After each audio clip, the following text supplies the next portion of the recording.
ನಮಸ್ತೆ ವೀಕ್ಷಕರೇ, positive care ವಿಶೇಷ ಕಾರ್ಯಕ್ರಮಕ್ಕೆ ಸ್ವಾಗತ. ನಾನು ಶ್ಯಾಮ ಸುದರ್ಶನ್. ನಾವು ಒಂದು ರೀತಿಯಲ್ಲಿ ಸಕಾರಾತ್ಮಕ ಚಿಂತನೆಗಳನ್ನು ಕಳೆದ 11 ಸಂಚಿಕೆಗಳಿಂದ ಮಾಡ್ತಾ ಬರ್ತಾ ಇದ್ದೇವೆ. ಇವತ್ತು 12ನೇ ಸಂಚಿಕೆ.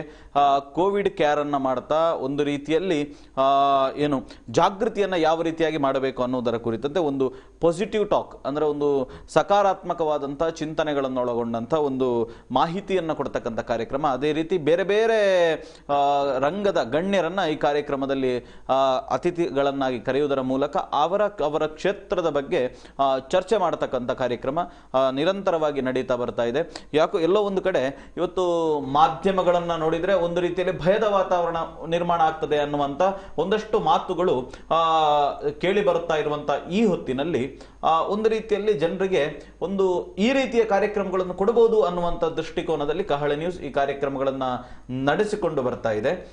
ಈ ನಿಟ್ಟಿನಲ್ಲಿ ಇವತ್ತಿನ ನಮ್ಮ ಸಂಚಿಕೆಯಲ್ಲಿ ನಮ್ಮ ಜೊತೆಗೆ ಇರುವಂಥವರು ಶಿಕ್ಷಕರ ಶಿಕ್ಷಕಿ ಅಂತ ನಾನು ಹೇಳಲಿಕ್ಕೆ ಇಚ್ಛೆ ಪಡ್ತೇನೆ. ಯಾಕೆಂತ ಕೇಳಿದರೆ B.Ed college Puttur Vivekananda B.Ed ಕಾಲೇಜಿನ ಪ್ರಾಂಶುಪಾಲರು, ಸಂಗೀತ ಶಿಕ್ಷಕರು, ಭರತನಾಟ್ಯ ಶಿಕ್ಷಕರು, ವಿದುಷಿ ಡಾಕ್ಟರ್ ಶೋಭಿತಾ ಸತೀಶ್ ಮೇಡಮ್ ನಮ್ಮ ಜೊತೆ ಇದ್ದಾರೆ. ಮೇಡಮ್, ಕಾರ್ಯಕ್ರಮಕ್ಕೆ ಆತ್ಮೀಯ ಸ್ವಾಗತ. ನಮಸ್ತೆ. ಕಹಳೆ ನ್ಯೂಸ್ ಮಾಡ್ತಾ ಇರುವಂತಹ ಈ ಪಾಸಿಟಿವ್ ಟಾಕ್ ಅಂತ ಹೇಳುವಂಥ ಕಾರ್ಯಕ್ರಮಕ್ಕೆ ನಿಮಗೆ ಒಂದು ಅಭಿನಂದನೆಗಳನ್ನು ಮೊದಲಿಗೆ ಸಲ್ಲಿಸ್ತಾ ಇದ್ದೇನೆ ನಾನು. ಖಂಡಿತ ಮೇಡಮ್. ಕಾರ್ಯಕ್ರಮ ಆರಂಭ ಮಾಡೋದಕ್ಕೆ ಮೊದಲೇ ಸಂಗೀತ ಶಿಕ್ಷಕಿ ಮತ್ತು ಶಿಕ್ಷಕರ ಶಿಕ್ಷಕಿ ಆದ ಕಾರಣ ಒಂದು ಪ್ರಾರ್ಥನೆಯ ಮೂಲಕ ಕಾರ್ಯಕ್ರಮವನ್ನು ಆರಂಭಿಸುವಂತ. ಖಂಡಿತ. ಈಗ ಪ್ರಪಂಚದಾದ್ಯಂತ ಎಲ್ಲರೂ ಒಂದು ಮಾನಸಿಕವಾಗಿ ಕುಗ್ಗಿ ಹೋದಂತಹ ಒಂದು ಸಂದರ್ಭ. ಆ ಸಂದರ್ಭಗಳಲ್ಲಿ ಈಗ ಪ್ರತಿಯೊಬ್ಬರ ಮನಸ್ಸಲ್ಲಿ ಇರುವಂತದ್ದು ಒಂದು ಪ್ರಾರ್ಥನೆ ಮಾತ್ರ ಅಂತ ಹೇಳುವಂಥದ್ದು ನನ್ನ ಮನಸ್ಸಲ್ಲಿ ಖಂಡಿತವಾಗಿಯೂ ಬರ್ತಾ ಇದೆ. ಆ ದೃಷ್ಟಿಯಲ್ಲಿ ಒಂದು ಗಣಪತಿಯ ಒಂದು ಶ್ಲೋಕವನ್ನು ನಾನು ಹಾಡ್ತಾ ಇದ್ದೇನೆ. ಖಂಡಿತ ಮೇಡಮ್.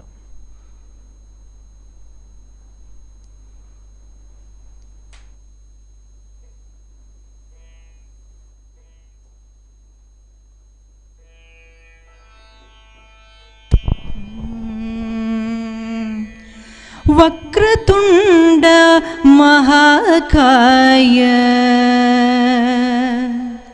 ಸೂರ್ಯಕೋಟಿ ಸಮಪ್ರಭಾ ನಿರ್ವಿಘ್ನಂ ಕುರು ಮೇ ದೇವ ನಿರ್ವಿಘ್ನಂ ಕುರು ಮೇ ದೇವ ಸರ್ವಕಾರ್ಯೇಷು ಸರ್ವದಾ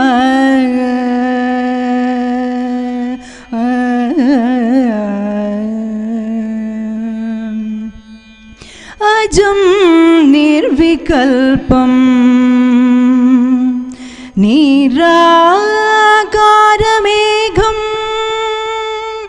ನಿರಾನಂದ ಮಾನಂದ ನಿರಾನಂದ ಮಾನಂದ ಅದ್ವೈತ ಪೂರ್ಣಂ ಪರನಿರ್ಗುಣ ನಿರ್ವಿಶೇಷಂ ನಿರೀಹಂ ಪರಬ್ರಹ್ಮರೂಪಂ ಗಣೇಶಂ ಭಜೆ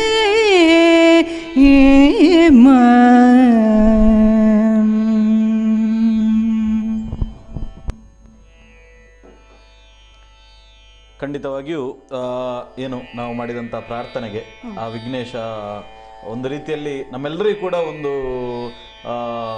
ಶಾಂತಿ ನೆಮ್ಮದಿಯನ್ನು ಕೊಡಲಿ ಅಂತೇಳಿ ನಾವು ಪ್ರಾರ್ಥಿಸಿಕೊಳ್ತಾ, ಒಬ್ಬ ಶಿಕ್ಷಕಿಯಾಗಿ ಇವತ್ತು ಅತ್ಯಂತ ಸಂಕಷ್ಟದಲ್ಲಿ ಇಡೀ ಸಮಾಜ ಇರುವಂಥದ್ದು, ಮೊದಲನೇದಾಗಿ ಏನು ಹೇಳಲಿಕ್ಕೆ ಇಚ್ಛೆ ಪಡ್ತೀರಿ?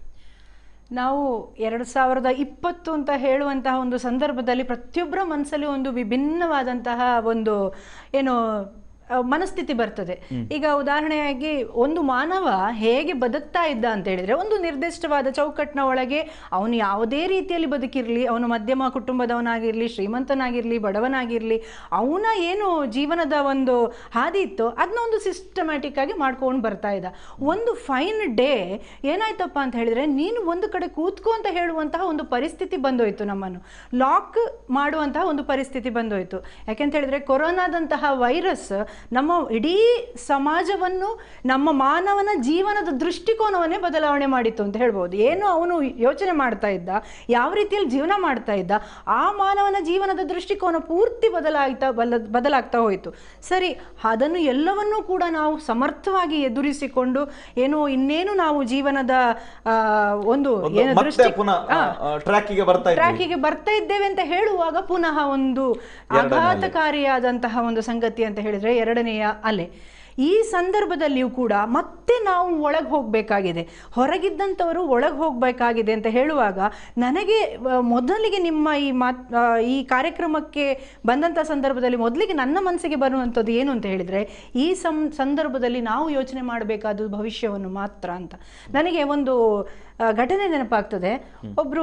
ಒಬ್ಬ ರಾಜ, ಆ ರಾಜನಿಗೆ ಏನಪ್ಪ ಅಂತ ಹೇಳಿದ್ರೆ ಒಂದು ಅವನ ಒಂದು ಶೈಲಿ, ರಾಜನ ಆಡಳಿತ ಮಾಡುವಂಥ ಅವನ ಶೈಲಿ ಹೇಗೆ ಅಂತ ಹೇಳಿದ್ರೆ, ಅವನು ಊರೆಲ್ಲ ಸುತ್ತಾಡ್ತಾ ಇದ್ದ. ಹೇಗೆ ಸುತ್ತಾಡ್ತಾ ಇದ್ದ?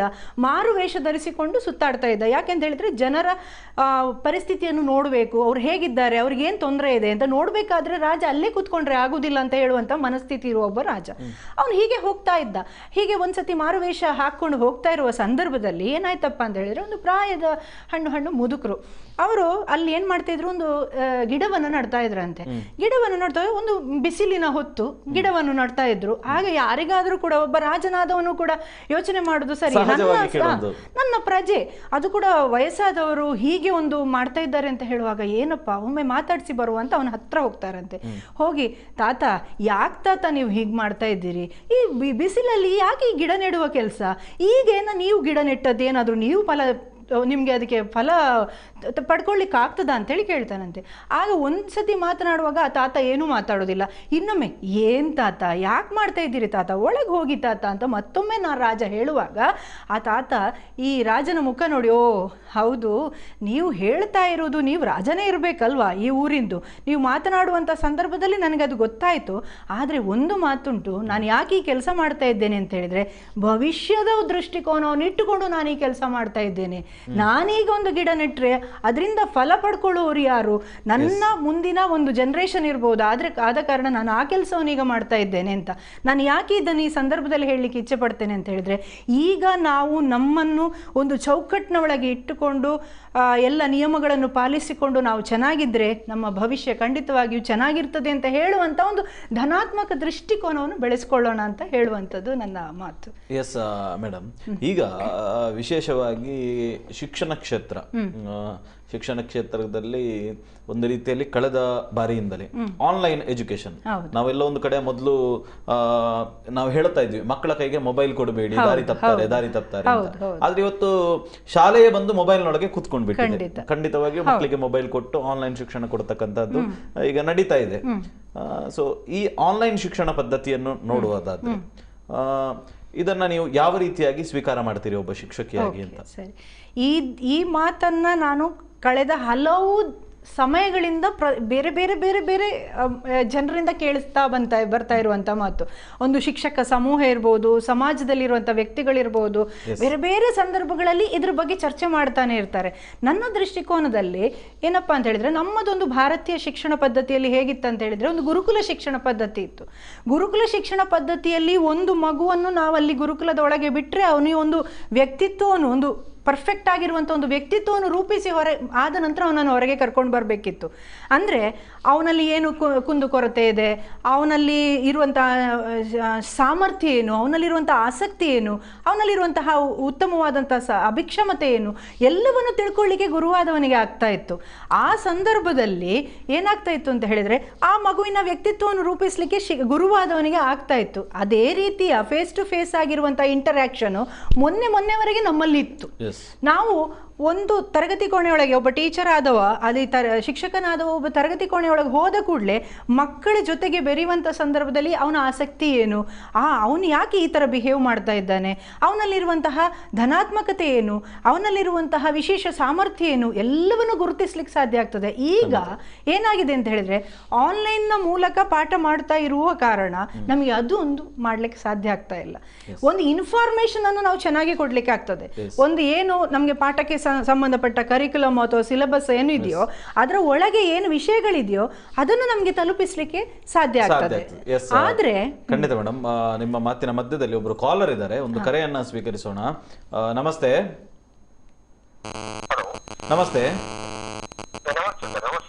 ಹೇಳಿ. ನಾನು ಸುಧಾಕರ್ ದೇವಾಡಿಗೆ ಅಂತ ಸರ್, ಉಡುಪಿ ಜಿಲ್ಲೆ ಬೈಂದೂರು ತಾಲೂಕಿನ ಉಪ್ಪುಂದ ಗ್ರಾಮದಿಂದ. ಹೇಳಿ ಸರ್, ಹೇಳಿ. ಇವತ್ತು ಕಾರ್ಯಕ್ರಮ ಬಹಳಷ್ಟು ಪ್ರಸ್ತುತವಾದಂತಹ ಕಾರ್ಯಕ್ರಮವನ್ನು ನೀವು ಇಟ್ಕೊಂಡಿದ್ದೀರಿ. ಖಂಡಿತ ಸರ್. ಮೊದಲನೇದಾಗಿ ಆಯೋಜನೆ ಮಾಡಿರುವಂತಹ ಶ್ಯಾಮ್ ಸುದರ್ಶನ್ ಹೊಸಮೋಡಿ ಅವರಿಗೆ, ಪ್ರಧಾನ ಸಂಪಾದಕರು ಸರ್, ನಿಮಗೆ ಕೃತಜ್ಞತೆಗಳನ್ನು ಅರ್ಪಿಸಿಕೊಳ್ತಿದ್ದೇನೆ ಸರ್. ಖಂಡಿತ ಸರ್, ಧನ್ಯವಾದಗಳು ಸರ್. ಹೇಳಿ ಸರ್. ಹಾಗೆ ನಮ್ಮ ಇವತ್ತಿನ ಸಂಪನ್ಮೂಲ ವ್ಯಕ್ತಿಯಾಗಿ ಶ್ರೀಮತಿ ಶೋಭಾ ಸತೀಶ್ ಮೇಡಮ್ ರವರು, ವಿದುಷಿ ಡಾಕ್ಟರ್ ಶೋಭಾ ಸತೀಶ್ ಅವರು ಬಹಳಷ್ಟು ಮಲ್ಟಿ ಟ್ಯಾಲೆಂಟೆಡ್ ವ್ಯಕ್ತಿತ್ವವನ್ನು ಹೊಂದಿರುವಂತಹ ಮೇಡಮ್ ರವರು ಇವತ್ತು ಕೋವಿಡ್ ನಿಂದ ಮಾನಸಿಕವಾಗಿ ಹೋಗುತ್ತಿರುವಂತಹ ಸಮಾಜಕ್ಕೆ ಕೆಲವಷ್ಟು ಮಾನಸಿಕವಾದಂತಹ ಸ್ಥೈರ್ಯವನ್ನ ಅಥವಾ ಮನೋಬಲವನ್ನು ಮೂಡಿಸಲಿಕ್ಕೆ ಪರಿಶ್ರಮ ಪಡ್ತಾ ಇದ್ದಾರೆ. ಅವರಿಗೆ ಕೂಡ ಕೃತಜ್ಞತೆಗಳನ್ನು ಹಾಕಿಸ್ತಾ ಇದ್ದೇನೆ ಸರ್. ಖಂಡಿತ ಖಂಡಿತ ಸರ್. ನಿಮ್ಮಂತವರ ಏನು ಮಾತಾಡ್ಬೋದು ಸರ್? ಖಂಡಿತ ಮಾತಾಡಿದ್ದಾರೆ. ಹಲೋ, ನಮಸ್ತೆ. ನಮಸ್ತೆ ಮೇಡಮ್. ಮೇಡಮ್ ಹೇಗಿದ್ದೀರಿ ನೀವು? ಚೆನ್ನಾಗಿದ್ದೀನಿ, ನೀವು ಹೇಗಿದ್ದೀರಾ? ಮೇಡಮ್, ಈಗ ಕಳೆದ 1 ವರ್ಷದಿಂದ ಬಹಳಷ್ಟು ಶೈಕ್ಷಣಿಕವಾಗಿ ಎಲ್ಲಾ ವಿದ್ಯಾರ್ಥಿಗಳಲ್ಲಿ 1ನೇ ತರಗತಿಯಿಂದ ಹಿಡಿದು ಅದು ನಮ್ಮ ಡಿಗ್ರಿವರೆಗಿನ ಎಲ್ಲಾ ವಿದ್ಯಾರ್ಥಿಗಳಿಗೂ ಒಂದ್ ರೀತಿ ಸಂಕಷ್ಟದ ಕಾಲ ಎದುರಾಗಿದೆ. ವಿದ್ಯಾರ್ಥಿಗಳಲ್ಲಿ ಒಂದ್ ರೀತಿ ಮಂಕು ಬಡಿದಿದೆ. ಅವರಲ್ಲಿ ಶೈಕ್ಷಣಿಕವಾಗಿ ಯಾವುದೇ ವಿಚಾರಗಳು ಅವರಿಗೆ ಸಿಗಲೇ ಇಲ್ಲ. ಬಹಳಷ್ಟು ಅವರು ತೊಂದರೆಗೊಳಗಾಗಿದ್ದಾರೆ ಮೇಡಮ್. ಈಗಿನ ಈ ಸಂದರ್ಭದ ಕುರಿತಾಗಿ ತಾವು ಏನಾದ್ರು ಹೇಳಲಿಕ್ಕೆ ಏನು ಕೇಳಿಸ್ತಾ ಇಲ್ಲ? ಏನು ಸುಧಾಕರ್ ಅವರೇ? ಎಸ್, ಅವರು ಪ್ರಾಯಶಃ ಅವರು ಹೇಳ್ತಾ ಇರುವಂತದ್ದು ಈ ಒಟ್ಟು ಈ ಪರಿಸ್ಥಿತಿಯಲ್ಲಿ ನಿಮ್ಮ ಅವರಿಗೆ ಪ್ರೋತ್ಸಾಹದಾಯಕವಾಗಿ ನೀವೇನ್ ಮಾತಾಡ್ತಿದ್ದೀರಿ ಅಂತ ಕೇಳ್ತಾ ಇರ್ಬೋದು. ಇಂತಹ ಪರಿಸ್ಥಿತಿಯಲ್ಲಿ ಎಲ್ಲ ಪೇರೆಂಟ್ಸು, ಎಲ್ಲ ಪೋಷಕರು ಮಾತಾಡ್ತಾ ಇರೋದು ಇದರಿಂದ ನಾವು ಹೇಗೆ ಹೊರಬರೋದು. ಈಗಾಗಲೇ ನಾನು ಆನ್ಲೈನ್ ಶಿಕ್ಷಣದ ಬಗ್ಗೆ ಹೇಳ್ತಾ ಇದ್ದೆ. ಆನ್ಲೈನ್ ಶಿಕ್ಷಣದಲ್ಲಿ ಬರೀ ಇನ್ಫಾರ್ಮೇಷನ್ ಓರಿಯೆಂಟೆಡ್ ಮಾತ್ರ ನಾವು ವಿಷಯಗಳನ್ನು ಕೊಡ್ತಾ ಇದ್ದೇವೆ. ಈಗ ಕೈಯಲ್ಲಿ ಮೊಬೈಲ್, ನೀವು ಮಾತಾಡ್ತಾ ಹೇಳಿದ್ರಿ, ನಮ್ಮ ಶಿಕ್ಷಣ ಅಂತ ಹೇಳುವಂಥದ್ದು ಏನು ಒಂದು ಸಾಮಾಜಿಕ ಚೌಕಟ್ಟಿನೊಳಗೆ ನಡೀತಾ ಇತ್ತು, ಈಗ ಒಂದು ಸಣ್ಣ ಒಂದು ಮೊಬೈಲ್ ಒಳಗೆ ಶಾಲೆ ಬಂದು ಕೂತಿದೆ ಅಂತ ಹೇಳುವಾಗ ಅದು ನಮ್ಗೆ ಎಲ್ರಿಗೂ ಒಂಥರ, ತಾಯಿ ಆಗಿರ್ಬೋದು, ಶಿಕ್ಷಕರಾಗಿ ಆಗಿರ್ಬೋದು, ಬೇರೆ ಬೇರೆ ಇದರಲ್ಲಿ ನಾವು ಯೋಚನೆ ಮಾಡುವಾಗ ತುಂಬ ನಮಗೆ ಟೆನ್ಷನ್ ಆಗುವಂಥದ್ದು ಸಹಜ. ಇದಕ್ಕೆ ಏನು ಪರಿಹಾರ ಮಾಡ್ಬೋದು ಅಂತ ನಾವು ಯೋಚನೆ ಮಾಡಿದರೆ, ನಮ್ಮ ಮಕ್ಕಳ ಮುಂದೆ ಅಯ್ಯೋ ದೇವ್ರೆ, ಒಂದು ವರ್ಷ ಹೋಗಿಬಿಡ್ತಪ್ಪ ನಮ್ಮ ಮಕ್ಕಳದ್ದು, ಅಥವಾ ಈ ಥರದ ನೆಗೆಟಿವ್ ಆಗಿರುವಂತಹ ಮಾತುಗಳನ್ನು ಆಡದೇ ಇದ್ರೆ ಚೆನ್ನಾಗಿರ್ತದೆ ಅಂತ ನನಗೆ ಅನ್ನಿಸುವಂಥದ್ದು. ಖಂಡಿತವಾಗಿ ಒಂದು ತಂದೆ ತಾಯಿಗಳಿಗೆ ಮನಸ್ಸಿಗೆ ಬೇಸರ ಆಗುವಂಥದ್ದು ಸಹಜ. ಒಂದು ಸರಿಯಾದ ಶಿಕ್ಷಣ ಒಂದು ಚೌಕಟ್ಟಿನ ಒಳಗೆ ಅವನಿಗೆ ಆ ಮಗುವಿಗೆ ಸಿಗ್ತಾ ಇಲ್ಲ ಅಂತ ಹೇಳುವಂಥದ್ದು ಬೇಸರ ಆಗುವಂಥದ್ದು ಸಹಜ. ಆದರೆ ಆ ಮಗುವಿನ ಮುಂದೆ ಆ ಥರದ ಮಾತುಗಳನ್ನು ಆಡದಿದ್ದರೆ ಒಳ್ಳೆಯದು ಅಂತ ಅನಿಸ್ತದೆ. ಮತ್ತು ಇನ್ನಷ್ಟು ಪಾಸಿಟಿವಿಟಿಯನ್ನು ಮಕ್ಕಳಲ್ಲಿ ತುಂಬಬೇಕು ಅಂತಾದರೆ, ನಾವು ಈಗ ನಮ್ಮ ಒಟ್ಟಿಗೆ ಇದ್ದಾರೆ ಮಕ್ಕಳು, ಒಟ್ಟಿಗೆ ಇದ್ದಾರೆ, ಬೆಳಗಿಂದ ಸಂಜೆವರೆಗೆ ನಮ್ಮ ಜೊತೆನೇ ಇರ್ತಾರೆ. ಆ ಸಂದರ್ಭದಲ್ಲಿ ನಾವು ಬೇರೆ ಬೇರೆ ರೀತಿಯಲ್ಲಿ ತೊಡಗಿಸ್ಕೊಳ್ಬೋದು. ಮನೆಯ ಕೆಲಸಗಳಲ್ಲಿ ಕೂಡ ಸಣ್ಣ ಪುಟ್ಟ ಕೆಲಸಗಳನ್ನು ಮಕ್ಕಳಿಗೆ ಕೊಡುವಂಥದ್ದು, ಮತ್ತು ಬೇರೆ ಬೇರೆ ಏನು ಮಗುವಿಗಿರುವಂಥ ಆಸಕ್ತಿ, ಈಗ ಉದಾಹರಣೆಗೆ ಒಂದು ಸಂಗೀತದಲ್ಲಿ ಆಸಕ್ತಿ ಉಂಟೋ, ಕ್ರಾಫ್ಟ್ ಮಾಡ್ತದೋ, ಅಥವಾ ಏನು ಅಂತ ಆ ಮಗುವಿನ ಆಸಕ್ತಿಯನ್ನು ಗುರುತಿಸ್ಕೊಂಡು ಅದಕ್ಕೆ ಒಂದಷ್ಟು ಪ್ರೋತ್ಸಾಹ ಕೊಟ್ಟರೆ ಖಂಡಿತವಾಗಿಯೂ ಏನು ಮಕ್ಕಳು ಮಾನಸಿಕವಾಗಿ ಕುಗ್ತಾ ಇದ್ದಾರೋ ಅದನ್ನು ಸ್ವಲ್ಪ ಮಟ್ಟಿಗೆ ಪರಿಹಾರ ಮಾಡ್ಬೋದೋ ಏನು. ಎಸ್ ಮೇಡಮ್, ಇದರ ಒಟ್ಟಿಗೆ ಇವತ್ತು ಎಲ್ಲೋ ಒಂದು ಕಡೆ ನೀವು ಆಗ ಉಲ್ಲೇಖ ಮಾಡಿದ ಹಾಗೆ, ಮೊದಲು ಹೇಗೆ ಅಂತ ಕೇಳಿದ್ರೆ ಶಾಲೆಗಳಿಗೆ ಹೋದಾಗ ವಿಶೇಷವಾಗಿ 1ನೇ ತರಗತಿಯಿಂದ 10ನೇ ತರಗತಿವರೆಗೆ ಆ ಕೆಟಗರಿಯಲ್ಲಿ ಹೇಗೆ ಅಂತ ಹೇಳಿದ್ರೆ, ಕಾಲೇಜಿನದ್ದು ಅದು ಬೇರೆ ಪರಿಸ್ಥಿತಿ. ಆ ಕೆಟಗರಿಯಲ್ಲಿ ಶಾಲೆಗೆ ಹೋದಾಗ ಪರ್ಟಿಕ್ಯುಲರ್ ಆಗಿ ಶಿಕ್ಷಕರು ಮಗುವಿನ ಅಬ್ಸರ್ವ್ ಮಾಡಿ ಅವರ ಬೇರೆ ಬೇರೆ ಪ್ರತಿಭೆಗಳಿರ್ಬೋದು ಅದನ್ನ ಅನಾವರಣ ಮಾಡಲಿಕ್ಕೆ ಕೇವಲ ಪುಸ್ತಕದ ಶಿಕ್ಷಣ ಅಲ್ಲ, ಖಂಡಿತವಾಗಿ ಸರ್ವತೋಮುಖವಾದಂತ ಶಿಕ್ಷಣವನ್ನ ಕೊಡುವಂತದ್ದು. ಅದಕ್ಕೋಸ್ಕರ ಸರ್ಕಾರವು ಕೂಡ ನಲಿಕಳಿಗಳಿರ್ಬೋದು, ಅನೇಕ ಯೋಜನೆಗಳನ್ನ ರೂಪಿಸಿಕೊಂಡಿದೆ. ಮಗು ಸರ್ವಾಂಗೀಣವಾದಂತ ಶಿಕ್ಷಣವನ್ನ ಅಲ್ಲಿ ಪಡೆಯಬೇಕು ಅನ್ನುವಂತ ಕಾರಣಕ್ಕಾಗಿ ಎಲ್ಲೋ ಒಂದು ಕಡೆ ಈ ಆನ್ಲೈನ್ ಶಿಕ್ಷಣ ವ್ಯವಸ್ಥೆ ಮಗುವಿನ ಈ ಎಲ್ಲ ವ್ಯವಸ್ಥೆಗೆ ಕೊಡಲಿಯಟ ಹಾಕುವುದರ ಜೊತೆಗೆ ಈ ಒಂದು ಪರ್ಸನಲ್ ಎಂತ ಒಂದು ಮಗುವಿನ ಮೇಲೆ ಇರತಕ್ಕಂತ ಒಂದು ಇಂಟ್ರಾಕ್ಷನ್ ಅಥವಾ ಒಂದು ಅಟೆನ್ಷನ್ ಅನ್ನ ಆನ್ಲೈನ್ ಶಿಕ್ಷಣದಲ್ಲಿ ಕೊಡ್ಲಿಕ್ಕೆ ಕಷ್ಟ ಅಲ್ವಾ ಅಂತ.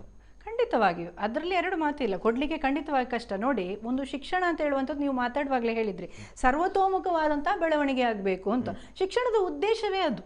ಏನಂತ ಹೇಳಿದ್ರೆ, ಅದು ಒಂದು ಇಂಟೆಲೆಕ್ಚುವಲ್ ಡೆವಲಪ್ಮೆಂಟ್ ಅಂತ ಹೇಳ್ತೇವೆ. ಬೌದ್ಧಿಕವಾದ ಬೆಳವಣಿಗೆ ಮಾತ್ರ ಮಗುವಲ್ಲಿ ಆಗುವುದಲ್ಲ, ಸಾಮಾಜಿಕ ಬೆಳವಣಿಗೆ ಆಗಬೇಕು, ಶಾರೀರಿಕ ಬೆಳವಣಿಗೆ ಆಗಬೇಕು, ಮಾನಸಿಕವಾದ ಬೆಳವಣಿಗೆ ಆಗಬೇಕು, ಸಾಮಾಜಿಕವಾದ ಬೆಳವಣಿಗೆ ಆಗಬೇಕು, ನೈತಿಕ ಬೆಳವಣಿಗೆ ಆಗಬೇಕು, ಭಾಷಾ ಬೆಳವಣಿಗೆ ಆಗಬೇಕು, ಸಂವಹನ ಬೆಳವಣಿಗೆ ಆಗಬೇಕು. ಈ ಎಲ್ಲ ಅಂಶಗಳು ಆಗಬೇಕಾದ್ರೆ ಅದು ಮಗು ಒಂದಷ್ಟು ಓಡಾಡ್ಕೊಂಡಿರಬೇಕು. ಎಲ್ಲಿ ಅಂತ ಹೇಳಿದ್ರೆ, ಒಂದು ಶಿಕ್ಷಕರ ಮುಂದೆ ಅಥವಾ ಒಂದು ಶಾಲೆಯ ವಾತಾವರಣದಲ್ಲಿ. ಮತ್ತು ನಾವು ಹೀಗೆ ಯೋಚನೆ ಮಾಡ್ತಾ ಹೋದರೆ ಮಕ್ಕಳು ಅವರ ಫ್ರೆಂಡ್ಸಿನಿಂದಲೂ ಕಲಿಯುವಂಥದ್ದು ತುಂಬ ಇದೆ. ಧನಾತ್ಮಕವಾಗಿ ತುಂಬ ಅಂಶಗಳನ್ನು ಹೊಂದಾಣಿಕೆ. ಒಂದು ಮಗು ಬೆಳಿಬೇಕು ಅಂತಾದರೆ ಅದಕ್ಕೆ ಪೂರಕವಾದ ಹೊಂದಾಣಿಕೆ ಇರ್ಬೋದು, ತಾಳ್ಮೆ ಇರ್ಬೋದು, ಧೈರ್ಯ ಇರ್ಬೋದು, ಆತ್ಮವಿಶ್ವಾಸ ಇರ್ಬೋದು. ಅದು ಯಾವತ್ತೂ ಕೂಡ ಒಂದು ಶೈಕ್ಷಣಿಕವಾದ ಚಟುವಟಿಕೆ ಇದ್ದಾಗಲೇ ಆಗುವಂಥದ್ದು. ಹಾಗಂತ ಹೇಳಿ ಈಗ ಆನ್ಲೈನ್ ಶಿಕ್ಷಣ ಬಂದಿದೆ, ಅಯ್ಯೋ ದೇವ್ರೆ ಏನು ಮಾಡೋದು ಅಂತ ಚಿಂತೆ ಮಾಡುವ ಬದಲು ಅದನ್ನು ಒಂದು ಧನಾತ್ಮಕವಾಗಿ ಸ್ವೀಕರಿಸೋಣ. ಯಾಕೆಂದ್ರೆ ಈಗ ನಾವು ಅದನ್ನು ಸ್ವೀಕರಿಸಲೇಬೇಕು. ಆಸ್ ಇಟ್ ಈಸ್ ಹೇಗೆ ಇದೆ ಅದನ್ನು ಸ್ವೀಕರಿಸಲೇಬೇಕು. ಯಾಕೆಂದ್ರೆ ನಾನು ಆಗ ಆರಂಭದಲ್ಲಿ ಒಂದು ಕತೆ ಹೇಳಿದೆ, ಭವಿಷ್ಯದ ದೃಷ್ಟಿಕೋನವನ್ನು ಆಧಾರವಾಗಿಟ್ಟುಕೊಂಡು ನಾವೀಗ ಏನ್ ಮಾಡಬೇಕು ಅಂತ ಹೇಳಿದ್ರೆ, ಆನ್ಲೈನ್ ಶಿಕ್ಷಣದವನ್ನು ಏನ್ ಮಾಡ್ಬೇಕಂತ ಹೇಳಿದ್ರೆ, ಸ್ವಲ್ಪ ಅದರ ಒಟ್ಟಿಗೆ ಅಡ್ಜಸ್ಟ್ ಆಗಿಕೊಂಡು ಹೋಗಬೇಕೇ ವಿನಃ ಅದರಲ್ಲಿ ತುಂಬ ಕೆಡುಕುಗಳಿವೆ. ಮಾತ್ರವಲ್ಲ, ಈ ಆನ್ಲೈನ್ ಶಿಕ್ಷಣದ ಮೂಲಕ ಮಕ್ಕಳಿಗೆ ಮೊಬೈಲ್ನ ಚಟ ಬರುವಂಥದ್ದು ಇರ್ಬೋದು, ಅದರಿಂದ ಸ್ಟ್ರೆಸ್, ಆಂಗ್ಸೈಟಿ, ಈ ಥರದ ತುಂಬ ಮನಸ್ಸಿನ ಭಾವನೆಗಳನ್ನು ಏರುಪೇರು ಮಾಡುವಂತಹ ಅನೇಕ ಕೇಸಸ್ ಇತ್ತೀಚೆಗೆ ನಡೀತಾ ಇದೆ. 12 ವರ್ಷದವರು ಆತ್ಮಹತ್ಯೆ ಮಾಡ್ಕೊಳ್ಳುವಂಥದ್ದು. ಇವತ್ತು ನಾನು ನೋಡಿದೆ, ಕೋವಿಡ್ ಆಗಿ ಒಂದು ಮನೆಯಲ್ಲಿ ಇದ್ದಂಥ ಎಲ್ಲರೂ ಕೋವಿಡ್ ಪೇಷಂಟ್ಸು. ಇವಳಿಗೆ, ಆ ಹುಡುಗಿಗೆ ಮಾತ್ರ ಬಂದಿರಲಿಲ್ಲ. ಅವಳನ್ನು ಸುಮ್ಮನೆ ಸೆಪ್ರೇಟ್ ಆಗಿಟ್ಟಿದ್ರಂತೆ. ಅವಳಿಗೆ ಒಂದು ಮಾನಸಿಕವಾಗಿ ಕುಗ್ಗಿ ಹೋದ್ಲು, ನೀನು ಅದನ್ನ ಮುಟ್ಬೇಡ, ಹಾಗೆ ಮಾಡಬೇಡ, ಹೀಗೆ ಮಾಡಬೇಡ, ಸುಯಿಸೈಡ್ ಮಾಡ್ಕೊಂಡದ್ದು. ಈ ಥರದ ಮಾನಸಿಕವಾದ ಏರುಪೇರು ಆಗುವಂಥದ್ದು ಇದೆ. ಅದಕ್ಕಾಗಿ ನಾವು ಧನಾತ್ಮಕವಾದಂತಹ ಒಂದಷ್ಟು ವಾತಾವರಣವನ್ನು ಯಾರು ಸೃಷ್ಟಿ ಮಾಡೋದು ಅಂತ ಪ್ರಶ್ನೆ ಕೇಳಿದ್ರೆ ನಾವೇ, ಬೇರೆ ಯಾರು ಅದಕ್ಕಾಗಿ ಬರ್ಲಿಕ್ಕೆ ಸಾಧ್ಯ ಇಲ್ಲ. ಒಂದು ಕೌಟುಂಬಿಕವಾದ ಮನೆಗಳಲ್ಲಿ ನಾವಿದ್ದೇವೆ, ನಮ್ಮ ಸೃಷ್ಟಿ ಮಾಡಬೇಕು ಅಂತ ಅಷ್ಟೇ. ಈ ಮಧ್ಯದಲ್ಲಿ ಇನ್ನೊಬ್ರು ಕಾಲರ್ ಇದ್ದಾರೆ, ಮಾತಾಡ್ಸೋಣ. ನಮಸ್ತೆ. ನಮಸ್ತೆ, ಹೇಳಿ.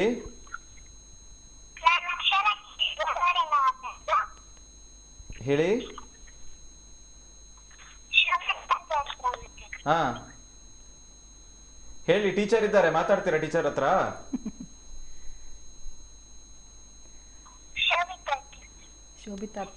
ಹಾ, ಶೋಭಿತಾ ಅತ್ತೆ ಹತ್ರ ಮಾತಾಡ್ಬೇಕಾ? ಇದ್ದಾರೆ, ಮಾತಾಡಿ ಆಯ್ತಾ? Yes madam. ಅಕ್ಷರ ಮಾತಾಡ್ತಾ ಇರೋದಾ? ಹಾ, ಅಕ್ಷರನಾ? ಯಾರು?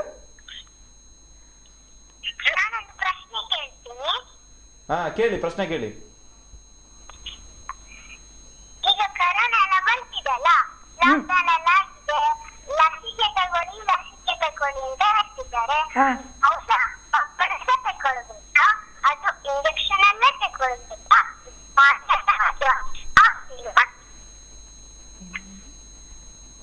ಏನಪ್ಪ, ಇನ್ನೊಮ್ಮೆ ಹೇಳ್ತೀಯಾ? ನೀನು ಹೇಳಿದ್ದನ್ನು ಸರಿಯಾಗಿ ಕೇಳಿಸ್ಲಿಲ್ಲಪ್ಪ.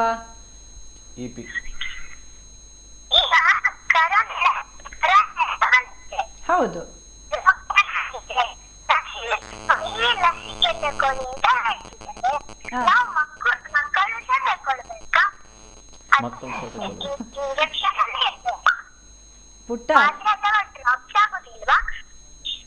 ಪುಟ್ಟ ನೀನು ಲಸಿಕೆ ತಗೊಳ್ಬೇಕಾ ಅಂತ ಕೇಳಿದ್ಯಾ ಅಲ್ವಾ?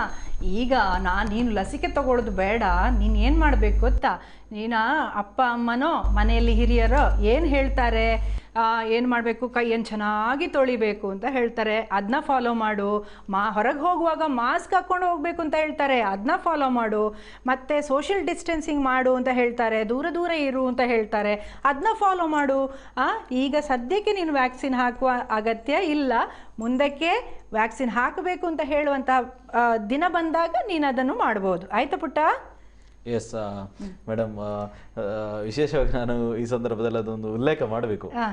ಶೋಭಿತಾ ಮೇಡಮಿಗೆ ತುಂಬಾ ಜನ ಮಕ್ಕಳು ಫ್ಯಾನ್ಸ್ ಇದ್ದಾರೆ ಅಂತ. ಖಂಡಿತ. ಕತೆ ಕೇಳಲಿಕ್ಕೆ ಶೋಭಿತಾ ಮೇಡಮ್ ನ ಕಥೆಯನ್ನ ತುಂಬಾ ಜನ ಮಕ್ಕಳು ಇಷ್ಟಪಟ್ಟು ತುಂಬಾ ಫ್ಯಾನ್ಸ್ ಇದ್ದಾರೆ.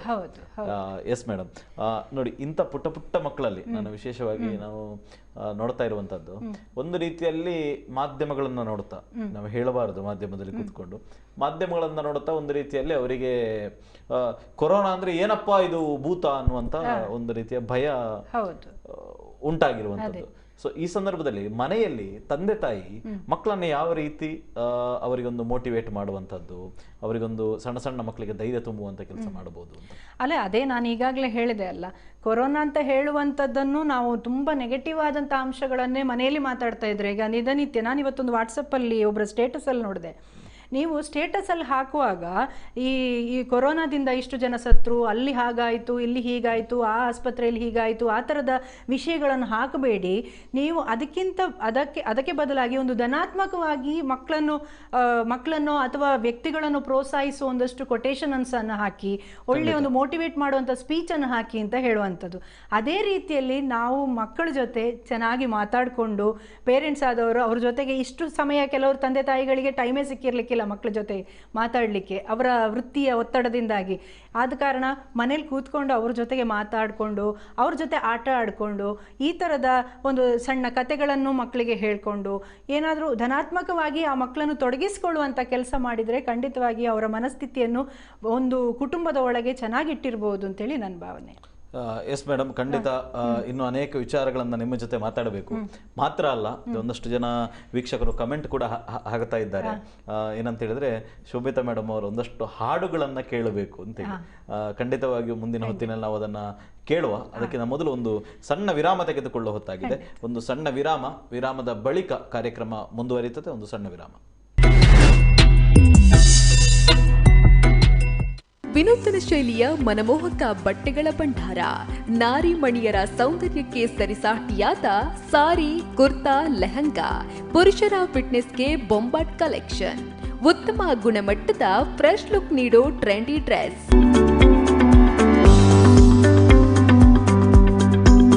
ನಿಮ್ಮ ಮನೆಯಲ್ಲಿ ಮದುವೆ ಸಮಾರಂಭ ಇದೆಯಾ? ಬಟ್ಟೆ ಪರ್ಚೇಸ್ ಮಾಡುವುದಕ್ಕೆ ಮಳಿಗೆಗಳ ಹುಡುಕಾಟದಲ್ಲಿದ್ದೀರಾ? ಹಾಗಾದ್ರೆ ಇಂದೇ ಭೇಟಿ ನೀಡಿ ಶ್ರೀ ದುರ್ಗಾ ಟೆಕ್ಸ್ಟೈಲ್ಸ್, ಹಾಸನ್ ಟವರ್, ಉಪ್ಪಿನಂಗಡಿ.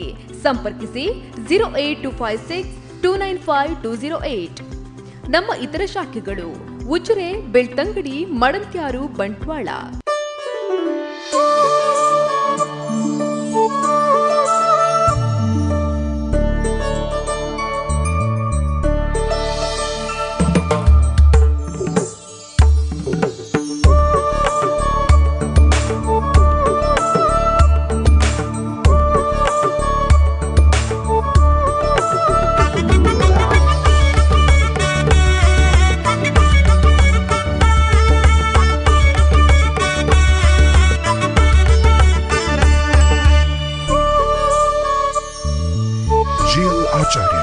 ಪುತ್ತೂರು, ಹಾಸನ ಹಾಗೂ ಸುಳ್ಯ.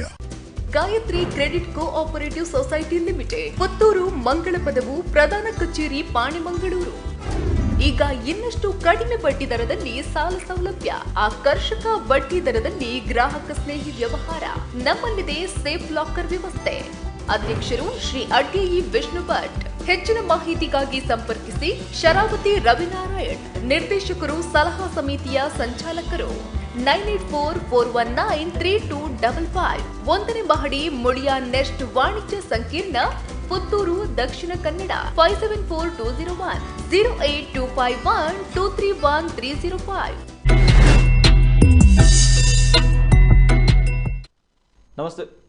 ನಮಸ್ತೆ ವೀಕ್ಷಕರೇ, ವಿರಾಮದ ಬಳಿಕ ಕೋವಿಡ್ ಕೇರ್ ಪಾಸಿಟಿವ್ ಟಾಕ್ ವಿಶೇಷ ಕಾರ್ಯಕ್ರಮಕ್ಕೆ ಸ್ವಾಗತ. ವಿರಾಮಕ್ಕೆ ಹೋಗೋದಕ್ಕೆ ಮೊದಲು ಅನೇಕ ವಿಚಾರಗಳನ್ನು ನಾವು ಮಾತಾಡ್ತಾ ಇದ್ವಿ. ನಮ್ಮ ಜೊತೆಗೆ ಡಾಕ್ಟರ್ ಶೋಭಿ ಸತೀಶ್ ಅವರಿದ್ದಾರೆ. ಮೇಡಮ್, ನಾವು ಮಾತು ಆರಂಭಿಸುವುದಕ್ಕೆ ಮೊದಲೇ ಒಬ್ಬರು ಕಾಲರ್ ನಮ್ಮ ಜೊತೆ ಇದ್ದಾರೆ, ಅವರನ್ನು ಮಾತನಾಡಿಸೋಣ. ನಮಸ್ತೆ. ನಮಸ್ತೆ. ನಮಸ್ತೆ.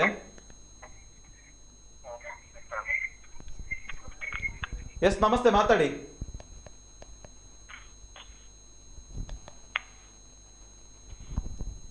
ನಮಸ್ತೆ, ಮಾತಾಡಿ. ಹಲೋ, ನಮಸ್ತೆ, ಮಾತಾಡಿ. ನಮಸ್ಕಾರ. ಹಾ, ಈಗ ಈ ಒಂದು ಕೊರೋನಾ ಸಂದರ್ಭದಲ್ಲಿ ಹ್ಮ್, ನೀವು ನಡೆಸ್ತಕ್ಕಂಥ ಈ ಕಾರ್ಯಕ್ರಮ ತುಂಬಾ ಉಪಯುಕ್ತವಾದಂತಾಗಿದೆ.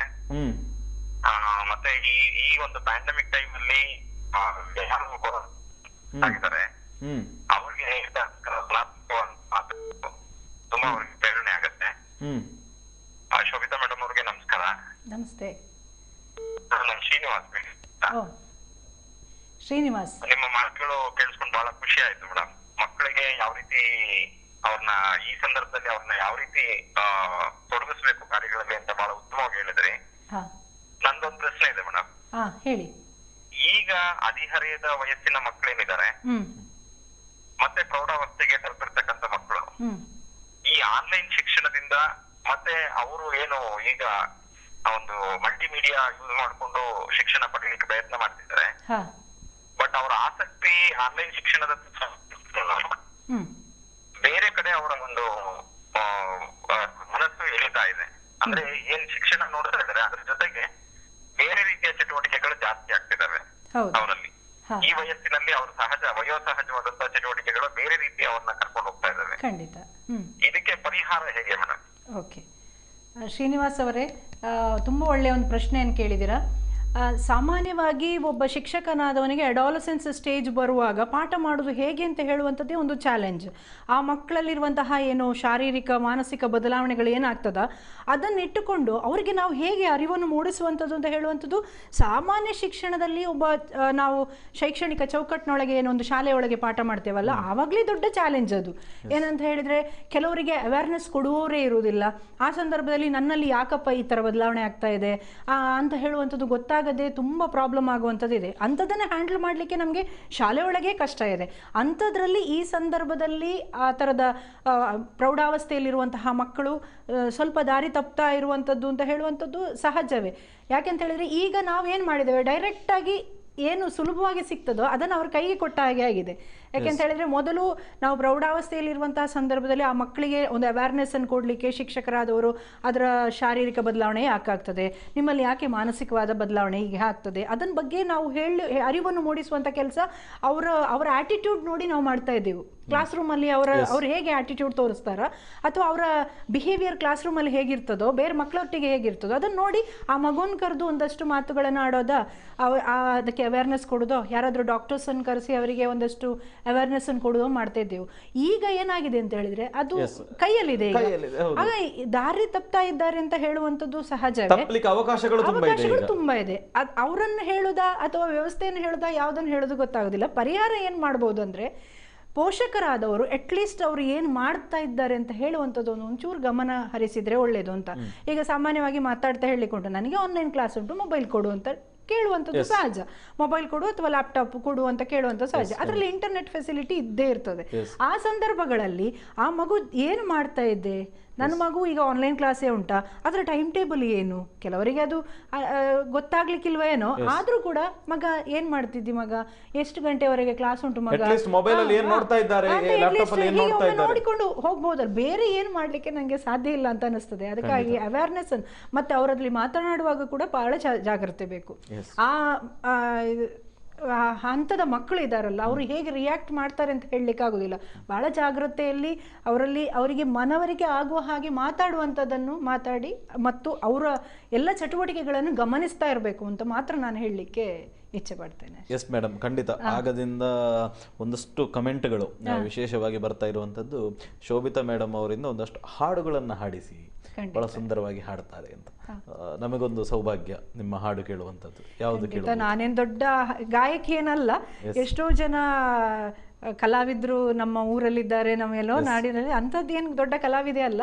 ನನ್ನ ಒಂದು ಏನು ಕಲಿಕೆ ಹಾದಿಯಲ್ಲಿ ನನಗೆ ಒಂದು ದೇವರು ಒದಗಿಸಿಕೊಟ್ಟ ಭಾಗ್ಯ. ನನ್ನ ಅಮ್ಮನೇ ಸಂಗೀತ ಕಲಾವಿದೆ ಆಗಿದ್ದ ಕಾರಣ ಅದು ಒಂದು ಪರಂಪರೆಯಾಗಿ ಬಂತು, ಒಂದು ರಕ್ತಗತವಾಗಿ ಬಂತು, ಒಂದು ಪರಿಸರ ಕೂಡ ಹತ್ತಿರ ಇತ್ತು. ಆ ಕಾರಣದಿಂದಾಗಿ ಆಗಿರ್ಬೋದು. ಪ್ರಯತ್ನವನ್ನು ಮಾಡ್ತೇನೆ. ಒಂದು ಹಾಡು ಮೇಡಮ್.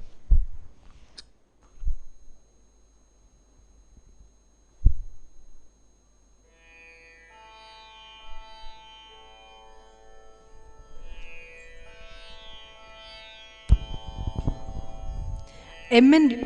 ವ್ಯಾಸರಾವ್ ಅವರು ಬರೆದಂತಹ ನೀನಿಲ್ಲದೆ ನನಗೇನಿದೆ ಎನ್ನುವಂತಹ ಒಂದು ಹಾಡು.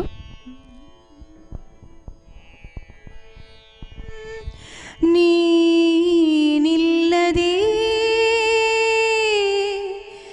ನನಗೇನಿದೆ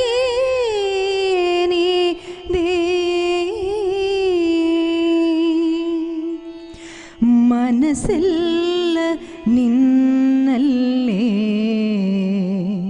ನೆಲೆಯಾಗಿದೆ, ಕನಸೆಲ್ಲ ಕಣ್ಣಲ್ಲೇ ಸೆರೆಯಾಗಿದೆ. ನೀನಿಲ್ಲದೆ ನನಗೇನಿದೆ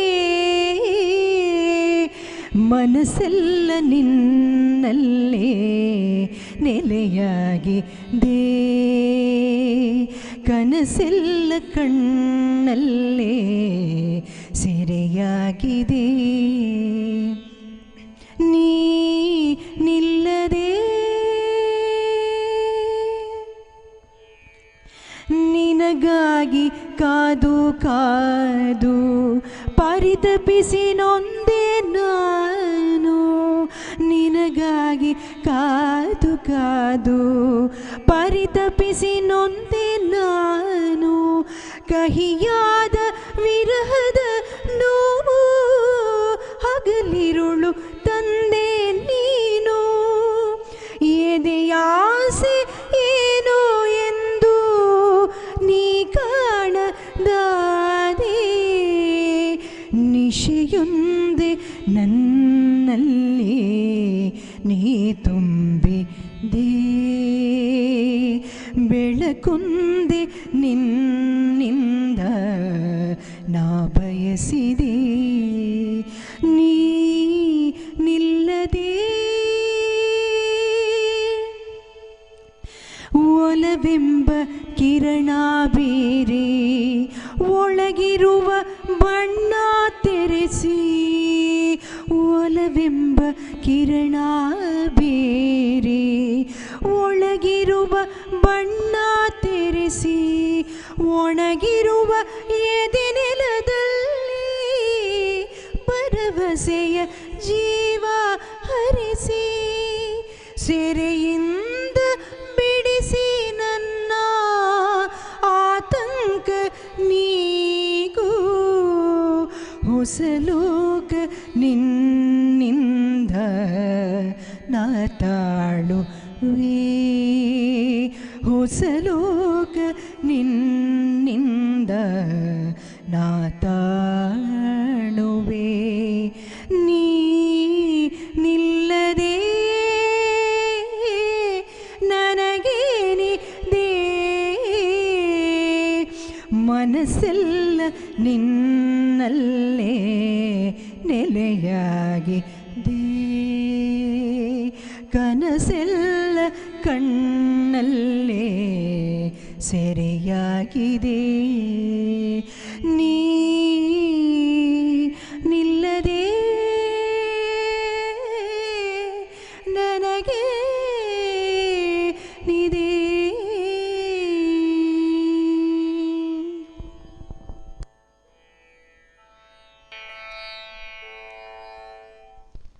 ಎಸ್, ಖಂಡಿತ ಮೇಡಮ್.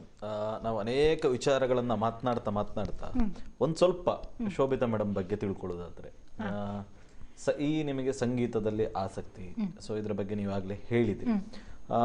ಶೋಭಿತಾ ಮೇಡಮ್ ಅವರ ಸಂಗೀತದ ಪಾಠ, ತಾವು ತಮ್ಮ ಎಜುಕೇಶನ್, ಸೊ ಅದರ ಬಗ್ಗೆ ಒಂದು ಸ್ವಲ್ಪ ತಿಳಿಸಿಕೊಡೋದಾದ್ರೆ.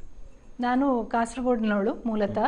ನನ್ನ ತಂದೆ ಶ್ರೀಯುತ ಮುರಳೀಧರ್ ಅಂತ ಹೇಳಿ, ಅವರು ಬ್ಯಾಂಕ್ ಎಂಪ್ಲಾಯ್ ಆಗಿ ರಿಟೈರ್ಮೆಂಟ್ ಆಗಿ ಈಗ ಮನೇಲೇ ಇದ್ದಾರೆ.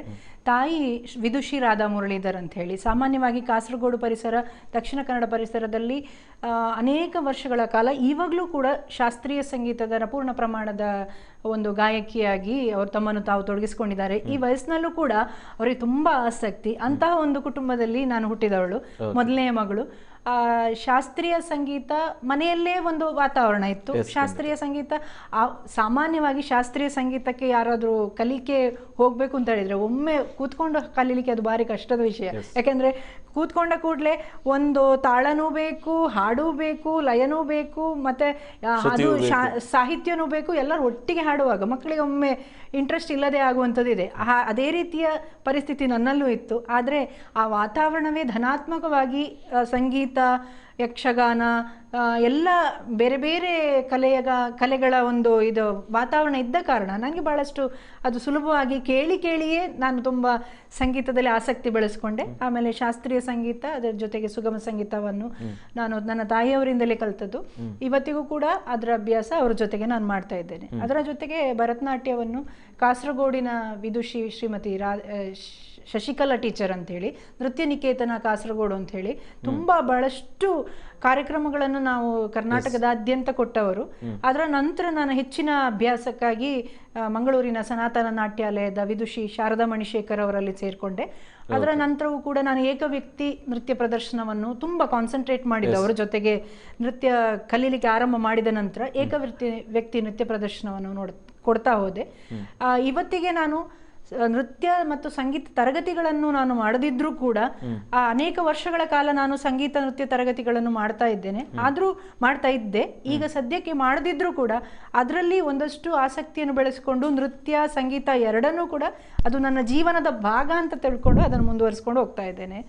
ಅದೇ ರೀತಿಯಲ್ಲಿ ಒಂದಷ್ಟು ಆಸಕ್ತಿ ಹರಿಕಥೆಯಲ್ಲಿಯೂ. ಈ ಹರಿಕಥೆಯ ಬಗ್ಗೆ ಆಸಕ್ತಿ ಬರ್ಲಿಕ್ಕೆ ಕಾರಣ ಇದೆ. ಯಾಕಂತ ಹೇಳಿದ್ರೆ ನನ್ನ ಚಿಕ್ಕಮ್ಮ ಒಬ್ರು ರಾಜೇಶ್ವರಿ ಅಂತ ಹೇಳಿ, ಆಲಂಪಾಡಿ ಅಂತ ಹೇಳಿ ನನ್ನ ಚಿಕ್ಕಮ್ಮ, ಅವರು ಈಗ ಡೆಲ್ಲಿಯಲ್ಲಿದ್ದಾರೆ. ಅವರು ಆವಾಗಿನ ಕಾಲಘಟ್ಟದಲ್ಲಿ ಹರಿಕಥಾ ಕಾಲಕ್ಷೇಪವನ್ನು ಮಾಡ್ತಾ ಇದ್ರು. ಅದನ್ನು ನೋಡ್ಕೊಂಡು ಬಂದವಳು ನಾನು. ಮತ್ತೆ ನನ್ನ ಒಂದು ಟೀಚರ್ ಆಗಿ ನಾನು ಕೆಲಸಕ್ಕೆ ಆರಂಭ ಮಾಡಿದ ನಂತರ ನನಗನ್ನಿಸ್ತು ಈ ಹರಿಕಥೆ ಅಂತ ಹೇಳುವಂತಹ ಒಂದು ಪ್ರಕಾರ ಎಲ್ಲೂ ನಶಿಸಿ ಹೋಗ್ತಾ ಇದೆ. ಯಾಕಂದ್ರೆ ಒಂದು ನೆಕ್ಸ್ಟ್ ಜನರೇಷನ್ಗೆ ಅದನ್ನು ಪಾಸ್ ಆನ್ ಮಾಡಬೇಕು ಅಂತ ಹೇಳುವಂಥ ದೃಷ್ಟಿಕೋನದಲ್ಲಿ ನಾನು ಅದನ್ನು ತೊಡಗಿಸ್ಕೊಂಡದ್ದು. ಅದರಲ್ಲಿ ನನಗೆ ಯಾರು ಗುರುಗಳು ಹಾಗೇನಿಲ್ಲ, ನನ್ನ ಆಸಕ್ತಿಯಲ್ಲೇ ನಾನು ಅದನ್ನು ಬೆಳೆಸ್ಕೊಂಡದ್ದು. ಹಾಗೆ ಹೇಳಿ ಪೂರ್ಣ ಪ್ರಮಾಣದಲ್ಲಿ ಹರಿಕಥಾ ದಾಸರಾಗಿ ಹೋಗುವಂತ ಸಾಮರ್ಥ್ಯ ಕೂಡ ನನ್ನಲ್ಲಿಲ್ಲ. ಬಟ್ ನನ್ನ ಉದ್ದೇಶ ಏನಂದ್ರೆ ಒಂದಷ್ಟು ಮಕ್ಕಳಿಗೆ ಅಥವಾ ಒಂದೊಂದು ನೆಕ್ಸ್ಟ್ ಜನರೇಷನ್ಗೆ ಹರಿಕಥೆ ಅಂದ್ರೆ ಏನು ಅಂತ ಒಂದು ಗೊತ್ತಿರಲಿ, ಈ ತರ ಎಲ್ಲ ಉಂಟು ಅಂತ ಗೊತ್ತಿರಲಿ ಅಂತ ಹೇಳುವಂತ ಉದ್ದೇಶ ಮಾತ್ರ. ಎಸ್, ಈ ಮಧ್ಯದಲ್ಲಿ ಒಬ್ರು ಕಾಲರ್ ಇದ್ದಾರೆ, ಒಂದು ಕರೆಯನ್ನ ನಾವು ಸ್ವೀಕಾರ ಮಾಡೋಣ. ನಮಸ್ತೆ. ಹಲೋ, ನಮಸ್ತೆ. ಹೇಳಿ. ನನ್ನ ಹೆಸರು ನಿರಂಜನ್ ಅಂತ. ನಾನು ವಿವೇಕಾನಂದ ಜರ್ನಲಿಸಂ ಸ್ಟೂಡೆಂಟ್. ಹೇಳಿ, ಖಂಡಿತ. ಎಸ್, ಮಾತಾಡಿ. ಸರ್, ಈಗ ನಾನು ವಿಜಯಶ್ರೀ ಮೇಡಮ್ ಬಂದಿದ್ದೇನೆ. ಈಗ ಕೊರೋನಾ ಅಂತ ಹೇಳ್ತಿದ್ದಾರೆ. ಈ ಕೊರೋನಾ ಅಂತ ಹೇಳುದೊಂದು ರೋಗ ನಿಜವಾಗಿದೆಯಾ? ಜರ್ನಲಿಸಂ ವಿದ್ಯಾರ್ಥಿಯಾಗಿ ಒಳ್ಳೆ ಭವಿಷ್ಯ ಉಂಟು ಅಂತ ನಾನು ಅಂದುಕೊಳ್ತೇನೆ. ಯಾಕೆಂತ ಹೇಳಿದ್ರೆ ಎಸ್, ಖಂಡಿತ. ನಿರಂಜನ್ ಅವರ ಎಲ್ಲರೂ ಒಂದು ರೀತಿಯ ಪ್ರಶ್ನೆಗಳು ಬರ್ಬೋದು. ಅಂದ್ರೆ ನಿಮ್ದೊಂದು ವಿಭಿನ್ನವಾದಂಥ ಪ್ರಶ್ನೆ. ಕೊರೋನಾ ಇದೆಯಾಕೆ ಹೇಳಿದ್ರೆ ಇದೆ, ಖಂಡಿತವಾಗಿಯೂ.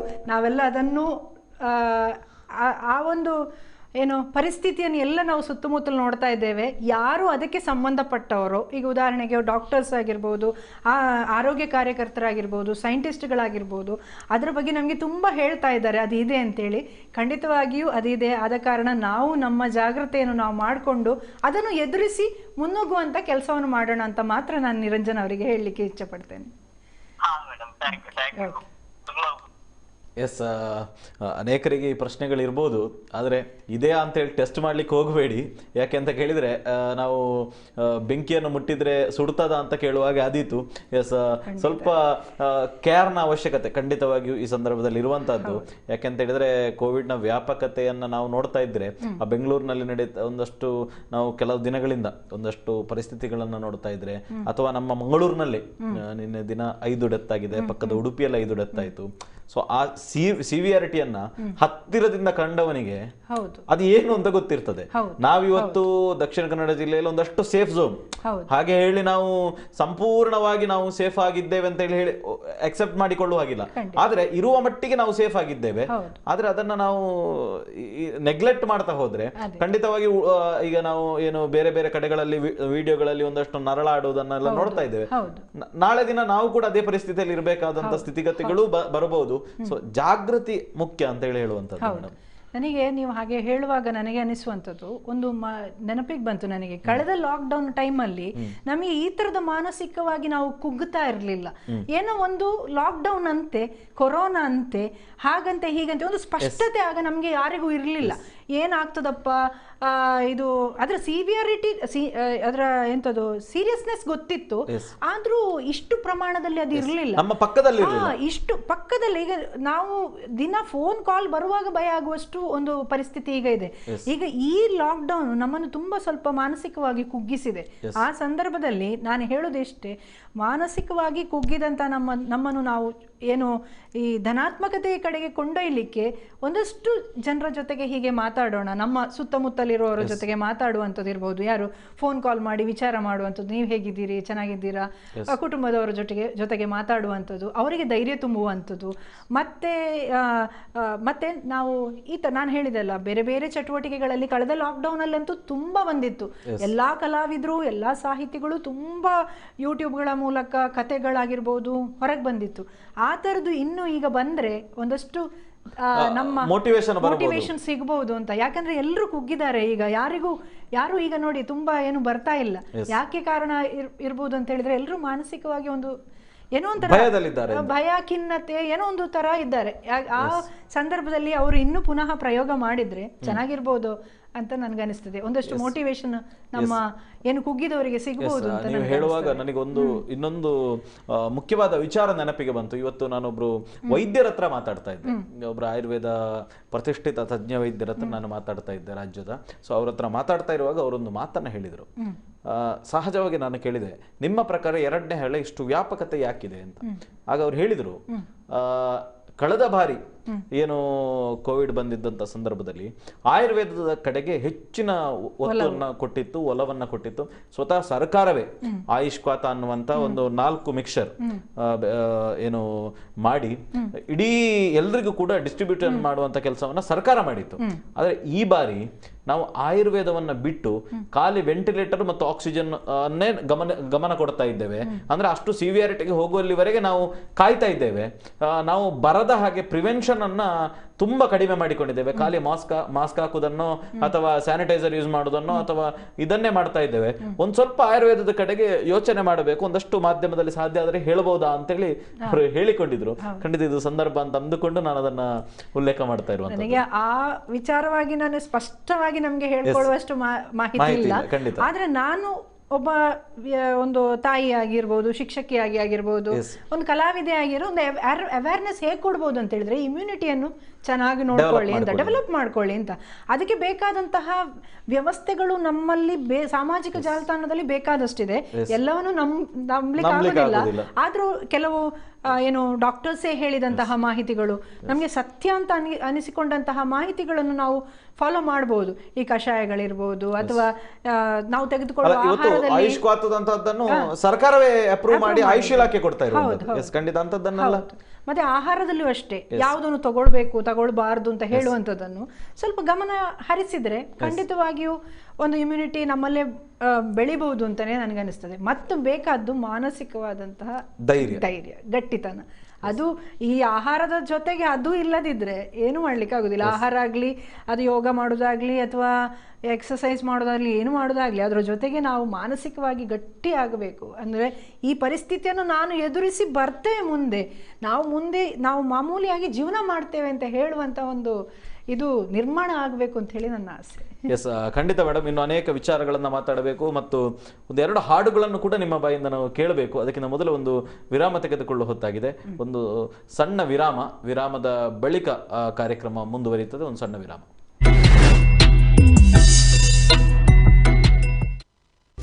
Gayatri credit cooperative society limited, Puttur, Mangalapadavu, ಪ್ರಧಾನ ಕಚೇರಿ, ಪಾಣಿಮಂಗಳೂರು. ಈಗ ಇನ್ನಷ್ಟು ಕಡಿಮೆ ಬಡ್ಡಿ ದರದಲ್ಲಿ ಸಾಲ ಸೌಲಭ್ಯ, ಆಕರ್ಷಕ ಬಡ್ಡಿ ದರದಲ್ಲಿ ಗ್ರಾಹಕ ಸ್ನೇಹಿ ವ್ಯವಹಾರ. ನಮ್ಮಲ್ಲಿದೆ ಸೇಫ್ ಲಾಕರ್ ವ್ಯವಸ್ಥೆ.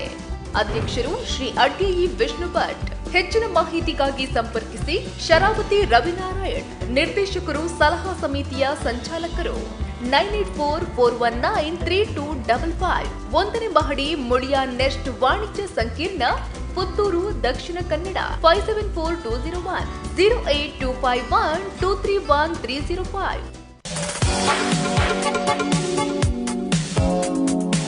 ಸ್ವಾಸ್ಥ್ಯ ನೇಚರ್ ಕ್ಯೂರ್ ಯೋಗ ಮತ್ತು ಪ್ರಕೃತಿ ಚಿಕಿತ್ಸಾ ಕೇಂದ್ರ, ಪುತ್ತೂರಿನ ಸುಸಜ್ಜಿತ ನೇಚರ್ ಕ್ಯೂರ್ ಸೆಂಟರ್. ಯೋಗ ಮತ್ತು ಪ್ರಕೃತಿ ಚಿಕಿತ್ಸೆ ಮೂಲಕ ಅನಾರೋಗ್ಯ ನಿವಾರಣೆ.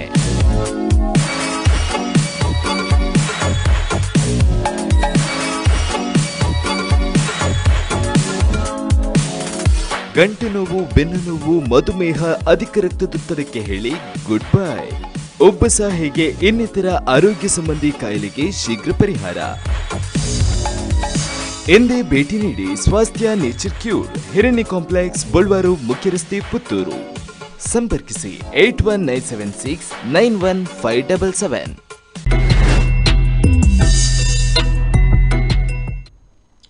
ನಮಸ್ತೆ ವೀಕ್ಷಕರ, ವಿರಾಮದ ಬಳಿಕ ವಿಶೇಷ ಕಾರ್ಯಕ್ರಮಕ್ಕೆ ಸ್ವಾಗತ. ವಿರಾಮಕ್ಕೆ ಹೋಗೋದಕ್ಕೆ ಮೊದಲು ನಾವು ಅನೇಕ ವಿಚಾರಗಳನ್ನು ಮಾತಾಡ್ತಾ ಇದ್ವಿ, ಒಂದಷ್ಟು ಹಾಡುಗಳನ್ನು ಕೂಡ ಕೇಳ್ತಾ ಇದ್ವಿ. ಶೋಭಿತಾ ಸತೀಶ್ ಅವರು ಹಾಡುಗಳನ್ನು ಮಾತ್ರ ಹಾಡುವುದಲ್ಲ, ಅವರು ಸುಂದರವಾಗಿ ಕಥೆಯನ್ನು ಕೂಡ ಹೇಳಬಲ್ಲರು. ಒಂದು ಸಣ್ಣ ಕತೆ ಶೋಭಿತಾ ಸತೀಶ್ ಅವರಿಂದ ನಮ್ಮ ವೀಕ್ಷಕರಿಗಾಗಿ. ಖಂಡಿತವಾಗಿಯೂ ಕಳೆ ನ್ಯೂಸಲ್ಲಿ ನಾನೊಂದು 40 ಕತೆಗಳನ್ನು ಚಿಣ್ಣರಿಗಾಗಿ ಕತೆಗಳು ಅಂತ ಹೇಳಿ ಮಾಡಿದ್ದೆ. ಬಹಳಷ್ಟು ಮಕ್ಕಳು ಅದನ್ನು ತುಂಬಾ ಫಾಲೋ ಮಾಡ್ತಾ ಇದ್ರು ಮತ್ತು ನನ್ನ ಜೊತೆಗೆ ಇಂಟರಾಕ್ಷನ್ ಕೂಡ ಮಾಡ್ತಾ ಇದ್ರು. ಹಾಗಾಗಿ ಬಹಳ ಖುಷಿ ಕೊಟ್ಟ ವಿಷಯ. ಎಷ್ಟೋ ಕಾರ್ಯಕ್ರಮಗಳನ್ನು ಬೇರೆ ಬೇರೆ ಕಡೆ ಕೊಟ್ಟಿದ್ದೇನೆ, ಬೇರೆ ಬೇರೆ ವೇದಿಕೆಗಳಲ್ಲಿ ರಾಜ್ಯಾದ್ಯಂತ ಹೋಗಿದ್ದೇನೆ. ಆದ್ರೆ ಇದು ಕೊಟ್ಟಂತಹ ಒಂದು ಪ್ಲೆಷರ್ ಇದೆಯಲ್ಲ, ಅದು ತುಂಬಾ ಅದಕ್ಕೆ ಒಂದು ಬೆಲೆ ಕಟ್ಟಲಿಕ್ಕೆ ಆಗೋದಿಲ್ಲ ಅಂತ. ಅದಕ್ಕಾಗಿ ಒಂದು ಸಣ್ಣ ಕತೆ ಬೇಗ ಮುಗಿಸ್ತೇನೆ ಮಕ್ಕಳಿಗಾಗಿ. ಮಕ್ಕಳೇ ಹೇಗಿದ್ದೀರಾ ಎಲ್ರು? ಶೋಭಿತಾ ಅತ್ತೆ ಸುಮಾರು ದಿನದಿಂದ ಕಾಣ್ತಿಲ್ಲ ಅಂತ ನಿಮಗೆ ಅನಿಸಿರ್ಬೋದು. ಏನು ಮಾಡೋದು, ಕೊರೋನಾ ಅಂತ ಹೇಳಿ ಎಲ್ಲರೂ ಲಾಕ್ಡೌನ್ ಆಗಿದ್ದೇವೆ, ಏನು ಮಾಡೋದಲ್ವಾ? ಆದ ಕಾರಣ ಶೋಭಿತಾ ಅತ್ತೆ ಈಗ ನಿಮಗಾಗಿ ಒಂದು ಸುಂದರವಾದಂಥ ಕಥೆಯನ್ನು ಹೇಳಲಿಕ್ಕೆ ಬಂದಿದ್ದೇನೆ. ಕೇಳಿಸ್ಕೊಳ್ತೀರಲ್ವಾ? ಸರಿ, ಹಾಗಾದರೆ ಒಂದೂರಲ್ಲಿ ಒಬ್ಬ ರಾಜ ಇದ್ದ ಮಕ್ಕಳೇ. ಆ ರಾಜನಿಗೆ ಒಂದು ವಿಶೇಷವಾದ ಆಸಕ್ತಿ. ಏನು ಆಸಕ್ತಿ ಗೊತ್ತಾ? ಅವನಿಗೆ ಅವನ ಅರಮನೆಯ ಮುಂದೆ ಒಂದು ಚೆನ್ನಾಗಿರುವ ಗಾರ್ಡನ್ ಮಾಡಬೇಕು, ಹೂವಿನ ಗಾರ್ಡನ್ ಮಾಡಬೇಕು ಅಂತ ಆಸೆ ಮಕ್ಕಳೇ. ಅದಕ್ಕಾಗಿ ಹೂವಿನ ಒಂದು ಸುಂದರವಾದ ತೋಟವನ್ನು ನಿರ್ಮಾಣ ಮಾಡಬೇಕು ಅಂತ ಹೇಳಿ ಒಂದು ಎಕ್ಸ್ಪರ್ಟ್ ಆಗಿರೋ ಒಬ್ಬ ತೋಟಗಾರನನ್ನು, ಅಂದರೆ ತೋಟ ನೋಡ್ಕೊಳ್ಳಿಕ್ಕಾಗಿ ಆ ಗಿಡ ಹೇಗೆ ಬೆಳಿಬೇಕು, ಈ ಗಿಡ ಹೇಗೆ ಬೆಳಿಬೇಕು, ಅದಕ್ಕೆ ಎಷ್ಟು ಗೊಬ್ಬರ ಹಾಕಬೇಕು, ಅದಕ್ಕೆ ಎಷ್ಟು ನೀರು ಹಾಕಬೇಕು ಎಲ್ಲ ಗೊತ್ತಿರುವಂಥ ಒಬ್ಬ ಎಕ್ಸ್ಪರ್ಟ್ ತೋಟಗಾರನನ್ನು ನೇಮಕ ಮಾಡ್ತಾನೆ. ಆ ತೋಟಗಾರನು ಅಷ್ಟೇ ಮಕ್ಕಳೇ ಎಷ್ಟು ಚೆನ್ನಾಗಿ ಕೆಲಸ ಮಾಡ್ತಾ ಇದ್ದ ಗೊತ್ತಾ? ಅಷ್ಟು ಅವನ ಕೆಲಸದ ಕಡೆ ಎಷ್ಟು ಗಮನ ಇತ್ತು ಗೊತ್ತಾ? ಎಷ್ಟು ಜವಾಬ್ದಾರಿಯುತವಾಗಿ ಕೆಲಸ ಮಾಡ್ತಾ ಇದ್ದ ಗೊತ್ತಾ? ಏನಾಯಿತು ಗೊತ್ತಾ? ಆ ರಾಜನ ಗಾರ್ಡನ್ ಇದೆಯಲ್ಲ, ಸುಂದರವಾಯಿತು ಮಕ್ಕಳೇ ಇವನ್ ಕೆಲಸದಿಂದ. ಅವನ ತೋಟಗಾರ ಇದ್ದಾನಲ್ಲ, ಆ ಲೀಡರು, ಅವನ ಉಳಿದ ಕೆಲಸದವರನ್ನೆಲ್ಲ ಒಟ್ಟಿಗೆ ಸೇರಿಸ್ಕೊಂಡು ಬಹಳ ಸುಂದರವಾಗಿ ಒಂದು ತೋಟವನ್ನೆಲ್ಲ ಮಾಡಿದ್ದಾನೆ. ಹೂವಿನ ತೋಟ ನಳನಳಿಸ್ತಾ ಇತ್ತು, ಹೂವುಗಳೆಲ್ಲ. ಹೀಗಿರುವಾಗ ಒಂದು ದಿವಸ ಏನಾಯ್ತು ಗೊತ್ತಾ? ಪಕ್ಕದ ಊರಲ್ಲಿ ಜಾತ್ರೆ, ಅವನ ಊರದು. ಆ ತೋಟಗಾರನಿಗೆ ಒಂದು ಆಸೆ, ನಾನು ವರ್ಷದಲ್ಲೂ ಒಂದೇ ಸರ್ತಿ ಆಗೋದಪ್ಪ ಜಾತ್ರೆ, ನಾನು ಅಲ್ಲಿಗೆ ಹೋಗದೇ ಇದ್ರೆ ಆಗತ್ತಾ? ನಾನು ಹೋಗುದಾದ್ರೂ ಹೇಗೆ? ರಾಜನ ತೋಟ ನೋಡ್ಕೊಳ್ಳಿಕ್ಕೆ ಒಂದು ಜನ ಬೇಕಲ್ವಾ ಅಂತೆಲ್ಲ ಯೋಚನೆ ಬಂದ್ಬಿಡ್ತು. ನಾವು ಅಷ್ಟೇ ಅಲ್ವಾ, ಪುತ್ತೂರು ಜಾತ್ರೆನ ಎಲ್ಲರೂ ಮಿಸ್ ಮಾಡ್ಕೊಳ್ತೀವ. ಪುತ್ತೂರು ಜಾತ್ರೆಗೆ ಹೋಗದಿದ್ರೆ ಹೇಗಪ್ಪ ಅಂತ ನಮ್ಮ ಮನಸ್ಸಲ್ಲೆಲ್ಲ ಇರುತ್ತಲ್ವಾ. ಹಾಗೆ ಇವನಿಗೆ ಅವನ ಊರಿನ ಜಾತ್ರೆ ಆಗುವಾಗ ಹೋಗದಿರ್ಲಿಕ್ಕೆ ಆಗ್ತದಾ? ಆದರೆ ಏನು ಮಾಡೋದು ಮಕ್ಕಳೇ, ರಾಜನಿಗೆ ಬೇರೆಯವರನ್ನು ವಹಿಸಿಕೊಡ್ಲಿಕ್ಕೆ, ಬೇರೆ ಯಾರಿಗಾದ್ರೂ ವಹಿಸಿಕೊಡ್ಲಿಕ್ಕೂ ಜನ ಇಲ್ಲ ಅಲ್ಲಿ. ನಾನೀಗ ಹೋದರೆ ತಪ್ಪಾಗ್ತದಲ್ಲ ಅಂತ ಯೋಚನೆ ಮಾಡಿಕೊಂಡು ಬೇಸರದಲ್ಲಿ ಕೂತ್ಕೊಂಡಿರ್ತಾನೆ. ಆಗ ಮಕ್ಕಳೇ ಅಲ್ಲಿ ಒಂದು ಕೋತಿ ಬರ್ತದೆ. ಕೋತಿ ಮಂಗ ಬಂದು ಏನು ಮಾಡ್ತದೆ ಗೊತ್ತಾ? ಏನೋ ತೋಟಗಾರ, ಯಾಕಪ್ಪ ಹಿಂಗೆ ಕೂತ್ಕೊಂಡಿದ್ದೀಯಾ, ಏನು ಚಿಂತೆ, ನನ್ನಲ್ಲಿ ಹೇಳು, ನಾನೇ ಪರಿಹಾರ ಮಾಡಿಬಿಡ್ತೀನಿ ಅಂತ ಹೇಳ್ತದೆ ಕೋತಿ. ಆಗ ಇವನು ತಲೆ ಎತ್ತಿ ನೋಡ್ತಾನೆ, ಕೋತಿ ಬಂದು ನನ್ನ ಹತ್ರ ಕೇಳ್ತದೆ. ಇವನ ತಲೆಯಲ್ಲಿ ಏನೂ ಇರಲಿಲ್ಲ, ಒಟ್ಟು ಜಾತ್ರೆಗೆ ಹೋಗಬೇಕು, ನನ್ನ ಈ ಕೆಲಸವನ್ನು ಯಾರಿಗಾದ್ರೂ ಜವಾಬ್ದಾರಿ ವಹಿಸಿ ಹೋಗಬೇಕು ಅಂತ ಒಂದು ಮಾತ್ರ ತಲೆಯಲ್ಲಿತ್ತು. ಕೋತಿ ಹತ್ರ ಹೇಳ್ತಾನೆ, ಏನು ಮಾಡೋದು ಕೋತಿ ಅಣ್ಣ, ನನಗೆ ನಮ್ಮ ಊರಿನ ಜಾತ್ರೆ ಬೇರೆ ಇದೆ, ಹೋಗ್ಲಿಕ್ಕೆ ಆಗ್ತಾ ಇಲ್ಲ, ಏನು ಮಾಡೋದು ಅಂತ ಗೊತ್ತಾಗೋದಲ್ಲ, ಇದನ್ನು ಬಿಟ್ಟು ಹೋಗ್ಲಿಕ್ಕೆ ಆಗೋದಿಲ್ಲ, ರಾಜನಿಗೆ ಬೇರೆ ಜನ ಮಾಡಿಕೊಡ್ಲಿಕ್ಕೂ ಆಗೋದಿಲ್ಲ, ಏನು ಮಾಡೋದು ಗೊತ್ತಾಗಲ್ಲ ಕೋತಿ ಅಣ್ಣ ಅಂತಾನೆ. ಕೋತಿ ಹೇಳ್ತದೆ, ನೀನು ಯಾಕೋ ಚಿಂತೆ ಮಾಡ್ತೀಯ, ನಾನು ನೋಡ್ಕೊಳ್ತೀನಿ, ತೋಟನ ಬೆಳಗಿಂದ ಸಂಜೆವರೆಗೆ ನೋಡ್ಕೊಳ್ಳೋದು ಏನು ನಾನು ನೋಡ್ಕೊಳ್ತೀನಿ, ನೀನು ಚಿಂತೆ ಮಾಡಬೇಡಣ್ಣ, ನೀನು ಹೋಗು, ಜಾತ್ರೆಗೆ ಹೋಗಿ ಆರಾಮಾಗಿ ಸುತ್ತಕೊಂಡು ಸಂಜೆ ಬಾ, ನಾನೆಲ್ಲ ಚೆನ್ನಾಗಿ ನೋಡ್ಕೊಳ್ತೀನಿ ಅಂತಾನೆ. ಅಷ್ಟೊತ್ತಿಗೆ ಇವನು ಖುಷಿಯಾಗಿ ಹೇಳಿದ್ದೆ, ಏನೂ ಯೋಚನೆ ಮಾಡೋದಿಲ್ಲ, ಸೀದಾ ಎದ್ದು ಕೊಡು ಜಾತ್ರೆಗೆ ಹೊರಟ. ಯಾರು? ಈ ತೋಟಗಾರ. ಈ ಕೋತಿಯ ಕೈಯಲ್ಲಿ ಕೊಟ್ಟದ್ದು. ಕೋತಿ ಅದರ ಫ್ರೆಂಡ್ಸನ್ನೆಲ್ಲ ಕರೀತು, ಬನ್ರೋ, ನಾವು ಅವನಿಗೆ ಇವತ್ತು ಸಹಾಯ ಮಾಡಬೇಕು, ತೋಟನ ಚೆನ್ನಾಗಿ ನೋಡ್ಕೊಳ್ಬೇಕು, ನಾನು ಅವನಿಗೆ ಮಾತು ಕೊಟ್ಟಿದ್ದೇನೆ, ಆದ ಕಾರಣ ನೀವೆಲ್ಲ ಸಹಾಯ ಮಾಡಬೇಕು ಅಂತ ಹೇಳ್ತದೆ ಕೋತಿ. ಆಗ ಆ ಕೋತಿಗಳ ಗುಂಪಿಗಿದೆಯಲ್ಲ ಒಂದು ಡೌಟು, ಏನಪ್ಪ ಇದು, ಹೇಗೆ ನಾವು ನೀರು ಹಾಕುವುದು ಅದಕ್ಕೆ ಅಂತ. ಎಷ್ಟು ನೀರು ಹಾಕಬೇಕು? ನೀವೊಂದು ಕೆಲಸ ಮಾಡಿ, ಆ ಗಿಡನ ಹಿಂಗೆ ಎತ್ತಿ ನೋಡಿ, ಇದು ದಪ್ಪ ಇರೋ ಬೇರು ಉಂಟಲ್ಲ ಅದಕ್ಕೆ ಜಾಸ್ತಿ ನೀರು ಹಾಕಿ, ಸಪೂರ ಇರೋ ಬೇರು ಉಂಟಲ್ಲ ಅದಕ್ಕೆ ಕಡಿಮೆ ನೀರು ಹಾಕಿ ಅಂತ ಹೇಳ್ತಾರೆ. ಈ ಕೋತಿಗಳೆಲ್ಲ ತೆಗೆಯೋದು, ಗಿಡ ತೆಗೆಯೋದು, ಅದರ ಬೇರು ನೋಡೋದು, ನೀರು ಹಾಕೋದು, ಇದೇ ಕೆಲಸ ಆಗೋಯ್ತು ಮಕ್ಕಳೇ. ಸಂಜೆ ಇವನು ಬರ್ತಾನೆ, ದೂರದಿಂದ ನೋಡುವಾಗಲೇ ಅವನ ತೋಟ ಎಲ್ಲ ಅಸ್ತವ್ಯಸ್ತ. ತಲೆ ಬಿಸಿ ಮಾಡಿ ತಲೆ ಮೇಲೆ ಕೈ ಹೊತ್ತು ಕೂತ್ಕೊಳ್ತಾನೆ ಮಕ್ಕಳೇ.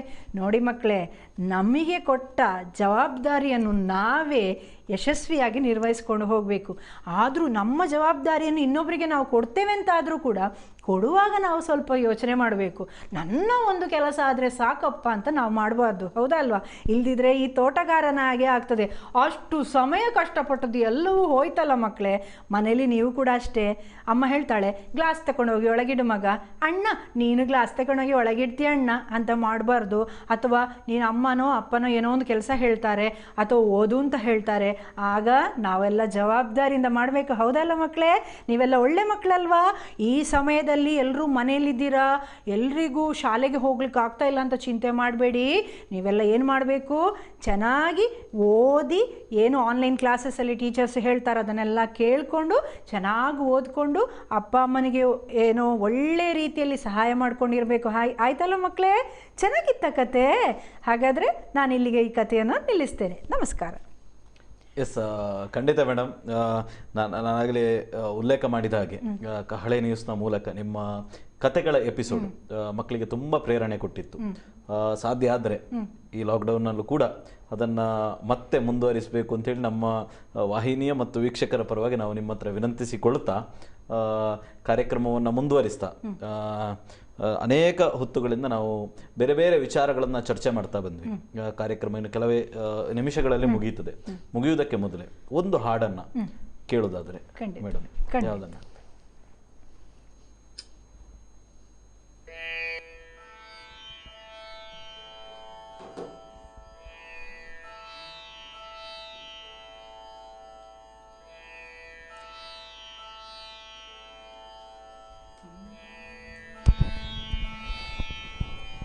ಒಂದು ಜನಪದ ಹಾಡು. ಇನ್ನು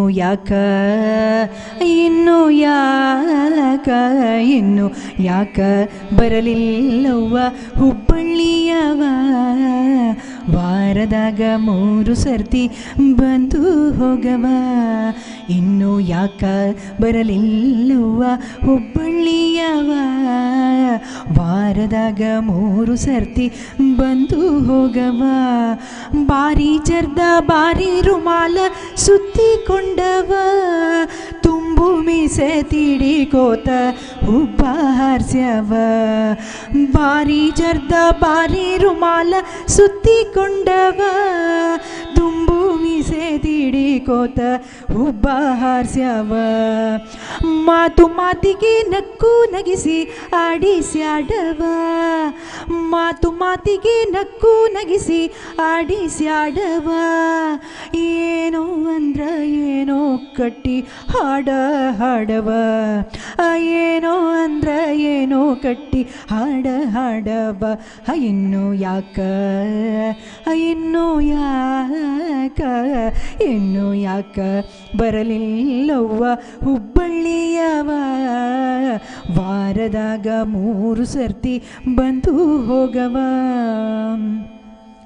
ಇರುವಂದರ ಬರ್ತೀನಂತ ಎದ್ದು ಹೊರಡವ ಬಾರಿ ಜಳಕ ಹಾಕ್ತೀನಿ ಅಂದರ ಇದ್ದ ಬಿಡವ ಇರುವಂದರ ಬರ್ತೀನಂತ ಎದ್ದು ಹೊರಡವ ಬಾರಿ ಜಳಕ ಹಾಕ್ತೀನಿ ಅಂದರ ಇದ್ದು ಬಿಡವ ಹಿಡಿ ಹಿಡಿಲೇ ರೊಕ್ಕ ತೆಗೆದು ಹಿಡಿ ಹಿಡಿ ಎನ್ನವ ಖರೆ ಅಂತ ಕೈ ಮಾಡಿದರ ಹಿಡದ ಬಿಡವ ಹಿಡಿ ಹಿಡಿಲೇ ರೊಕ್ಕ ತೆಗೆದು ಹಿಡಿ ಹಿಡಿ ಅನ್ನವ ಖರೆ ಅಂತ ಕೈ ಮಾಡಿದರ ಹಿಡದ ಬಿಡವ ಇನ್ನು ಯಾಕ ಇನ್ನು ಯಾಕ ಇನ್ನು ಯಾಕ ಬರಲಿಲ್ಲವ್ವ ಹುಬ್ಬಳ್ಳಿಯವ ವಾರದಾಗ 3 ಸರ್ತಿ ಬಂದು ಹೋಗವ ವಾರದಾಗ 3 ಸರ್ತಿ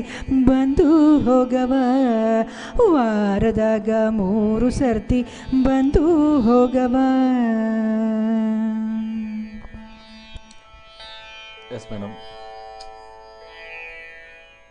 ಒಂದು ಸುಂದರವಾದಂಥ ಹಾಡು, ಅದರ ಜೊತೆಗೊಂದು ಒಳ್ಳೆಯ ಸಂದೇಶ ಇರುವಂಥ ಕತೆ, ಇದು ಎರಡನ್ನು ಕೂಡ ನಿಮ್ಮಿಂದ ಕೇಳಿದ್ದೇವೆ. ಕೊನೆಯದಾಗಿ ನಮ್ಮ ವೀಕ್ಷಕರಿಗೆ ಅದೇ ರೀತಿ ಎಲ್ಲ ಏನು ಜನತೆಗೆ ಒಂದು ಸಂದೇಶವನ್ನು ಕೊಡುವುದಾದರೆ ಏನು ಕೊಡಲಿಕ್ಕೆ ಇಚ್ಛೆ ಪಡ್ತೀರಿ? ಈ ಸಂದರ್ಭದಲ್ಲಿ ಮನಸ್ಸೆಲ್ಲ ಒಂದು ಏನಾಗಿದೆ ಅಂತ ಹೇಳಿದರೆ ಒಂದು ಒಂದು ವಿಭಿನ್ನವಾದಂತಹ ಪರಿಸ್ಥಿತಿಯಲ್ಲಿ ನಾವೆಲ್ಲ ಇದ್ದೇವೆ. ಈ ಸಂದರ್ಭದಲ್ಲಿ ನನ್ನ ಮನಸ್ಸಿಗೆ ಬಂದಂತಹ ಒಂದಷ್ಟು ಅಂಶಗಳು ಏನು ಅಂತ ಹೇಳಿದರೆ, ನಾನು ಮೊದಲಿಗೆ ಏನು ಅಂತ ಹೇಳಿದರೆ, ಇಡೀ ನಮಗೋಸ್ಕರ ದುಡಿತಾ ಇರುವಂತಹ ಎಲ್ಲ ಕೊರೋನಾ ವಾರಿಯರ್ಸಿಗೆ ಶಿರಬಾಗಿ ನಮಿಸ್ತಾ ಇದ್ದೇನೆ. ಯಾಕೆ ಅಂತ ಹೇಳಿದರೆ, ಇವತ್ತು ನಾವು ಚೆನ್ನಾಗಿ ನಿಮ್ಮ ಜೊತೆ ಮಾತಾಡಿಕೊಂಡು ನಾವು ಚೆನ್ನಾಗಿದ್ದೇವೆ ಅಂತ ಹೇಳಿದರೆ ಅವರ ಒಂದು ಪಾತ್ರ ಅಂತ ಹೇಳುವಂಥದ್ದು ಬಹಳಷ್ಟು ಹಿರಿಮೆ ಉಳ್ಳದ್ದು. ಅವರನ್ನು ಈ ಸಂದರ್ಭದಲ್ಲಿ ಮೊದಲಿಗೆ ನೆನಪಿಸಿಕೊಳ್ಳುತ್ತಾ, ಈ ಥರದ ಪರಿಸ್ಥಿತಿಗಳು ಅನೇಕ ನಮ್ಮ ಸಮಾಜದಲ್ಲಿ ಹಿಂದೆ ಬಂದು ಹೋಗಿದೆ.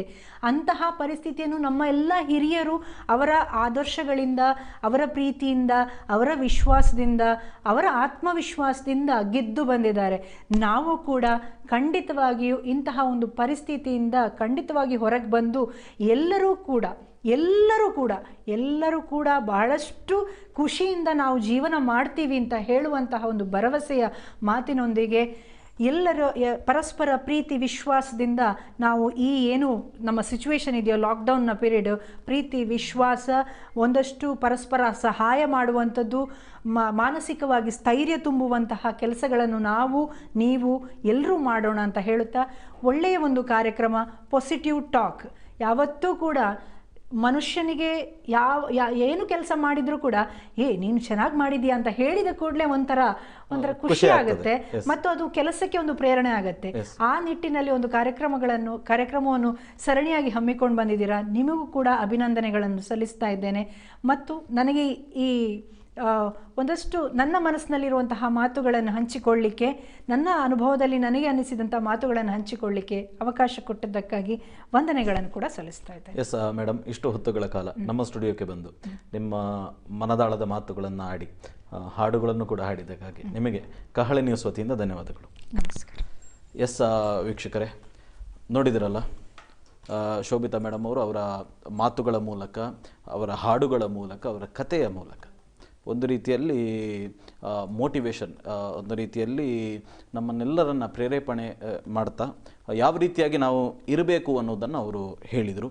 ಮತ್ತು ಅವರು ಹೇಳಿರತಕ್ಕಂಥ ವಿಚಾರಗಳಲ್ಲಿ ಅನುಸರಣೀಯವಾದ ಮತ್ತು ಅನುಕರಣೀಯವಾದ ಅಂಶಗಳನ್ನು ಖಂಡಿತವಾಗಿ ಅನುಸರಿಸಿದರೆ ಯಶಸ್ಸು ಸಾಧ್ಯ ಅಂತ ಹೇಳ್ತಾ ಒಂದು ವಿಚಾರವನ್ನು ಈ ಸಂದರ್ಭದಲ್ಲಿ ನಾನು ಹೇಳಲಿಕ್ಕೆ ಇಚ್ಛೆಪಡ್ತೇನೆ. ಆ ವಿಚಾರದೊಂದಿಗೆ ಈ ಕಾರ್ಯಕ್ರಮವನ್ನು ನಾವು ಮುಗಿಸ್ತಾ ಇದ್ದೇವೆ. ಏನಂತ ಹೇಳಿದರೆ, ನಾವು ಮಾನಸಿಕವಾಗಿ ಈಗ ತುಂಬ ಇದರಲ್ಲಿರುವಂಥ ಸಂದರ್ಭದಲ್ಲಿ ಒಂದು ಜೋಕು ವಾಟ್ಸಪ್ನಲ್ಲಿ ಕೋವಿಡ್ನ ಸಂದರ್ಭದಲ್ಲಿ ಫಾರ್ವರ್ಡ್ ಆಗ್ತಾಯಿತ್ತು. ಆ ಜೋಕ್ ಏನಂತ ಕೇಳಿದರೆ, ರಾತ್ರಿ ಹೊತ್ತಿನಲ್ಲಿ ಕರೆಂಟ್ ಹೋಯ್ತಂತೆ. ಕರೆಂಟ್ ಹೋದಾಗ ಮೇಣದ ಬತ್ತಿಯನ್ನು ಉರಿಸಿದ್ರಂತೆ. ಮೇಣದ ಬಟ್ಟೆ ಉರಿಸಿದ ನಂತರ ಸ್ವಲ್ಪ ಹೊತ್ತಿನ ನಂತರ ಕರೆಂಟ್ ಬಂತಂತೆ. ಬಂದಾಗ ಈತ ಜೋರಾಗಿ ಊತಾನೆ, ಉಫ್ ಉಫ್ ಉಫ್ ಅಂತ. ಆ ಸಂದರ್ಭದಲ್ಲಿ ಅದು ಮೇಣದ ಬತ್ತಿ ಆರುವುದೇ ಇಲ್ಲ. ಯಾಕೆ ಆರುವುದಿಲ್ಲ ಅಂತ ಈತ ಗಾಬರಿಗೊಂಡು ಎಲ್ಲೋ ನನಗೆ ಆಕ್ಸಿಜನ್ ಲೆವೆಲ್ ಕಡಿಮೆ ಆಗಿಬಿಟ್ಟಿದೆ ಅಂತ ಭಯಗೊಂಡು ಆಸ್ಪತ್ರೆಗೆ ಹೋಗಬೇಕು ಅಂತೇಳಿ ಹೊರಟಂತೆ. ಆ ಸಂದರ್ಭದಲ್ಲಿ ಹೆಂಡತಿ ಹೇಳಿದಂತೆ, ಮಾಸ್ಕ್ ತೆಗೆದು ಊದು ಅಂತ, ಮೇಣದ ಬತ್ತಿ ಆರ್ತದೆ ಅಂತ. ಯಾಕೆ ಅಂತ ಕೇಳಿದರೆ, ನಾವು ಒಂದು ರೀತಿಯಲ್ಲಿ ಮಾನಸಿಕವಾಗಿ ಖಿನ್ನತೆಗೆ ಒಳಗಾಗದೆ ಸಕಾರಾತ್ಮಕವಾದ ಚಿಂತನೆಯೊಂದಿಗೆ ಸುದೃಢರಾಗೋಣ ಅಂತ ಹೇಳ್ತಾ ಇವತ್ತಿನ ಕಾರ್ಯಕ್ರಮವನ್ನು, ಈ ಸಂಚಿಕೆಯನ್ನು ಮುಗಿಸುವಂಥ ಹೊತ್ತಾಗಿದೆ. ನಿರಂತರ ಸುದ್ದಿ ಹಾಗೂ ಮನೋರಂಜನೆಗಾಗಿ ನೋಡ್ತಾ ಇರಿ ಕಹಳೆ ನ್ಯೂಸ್. ನಮಸ್ಕಾರ.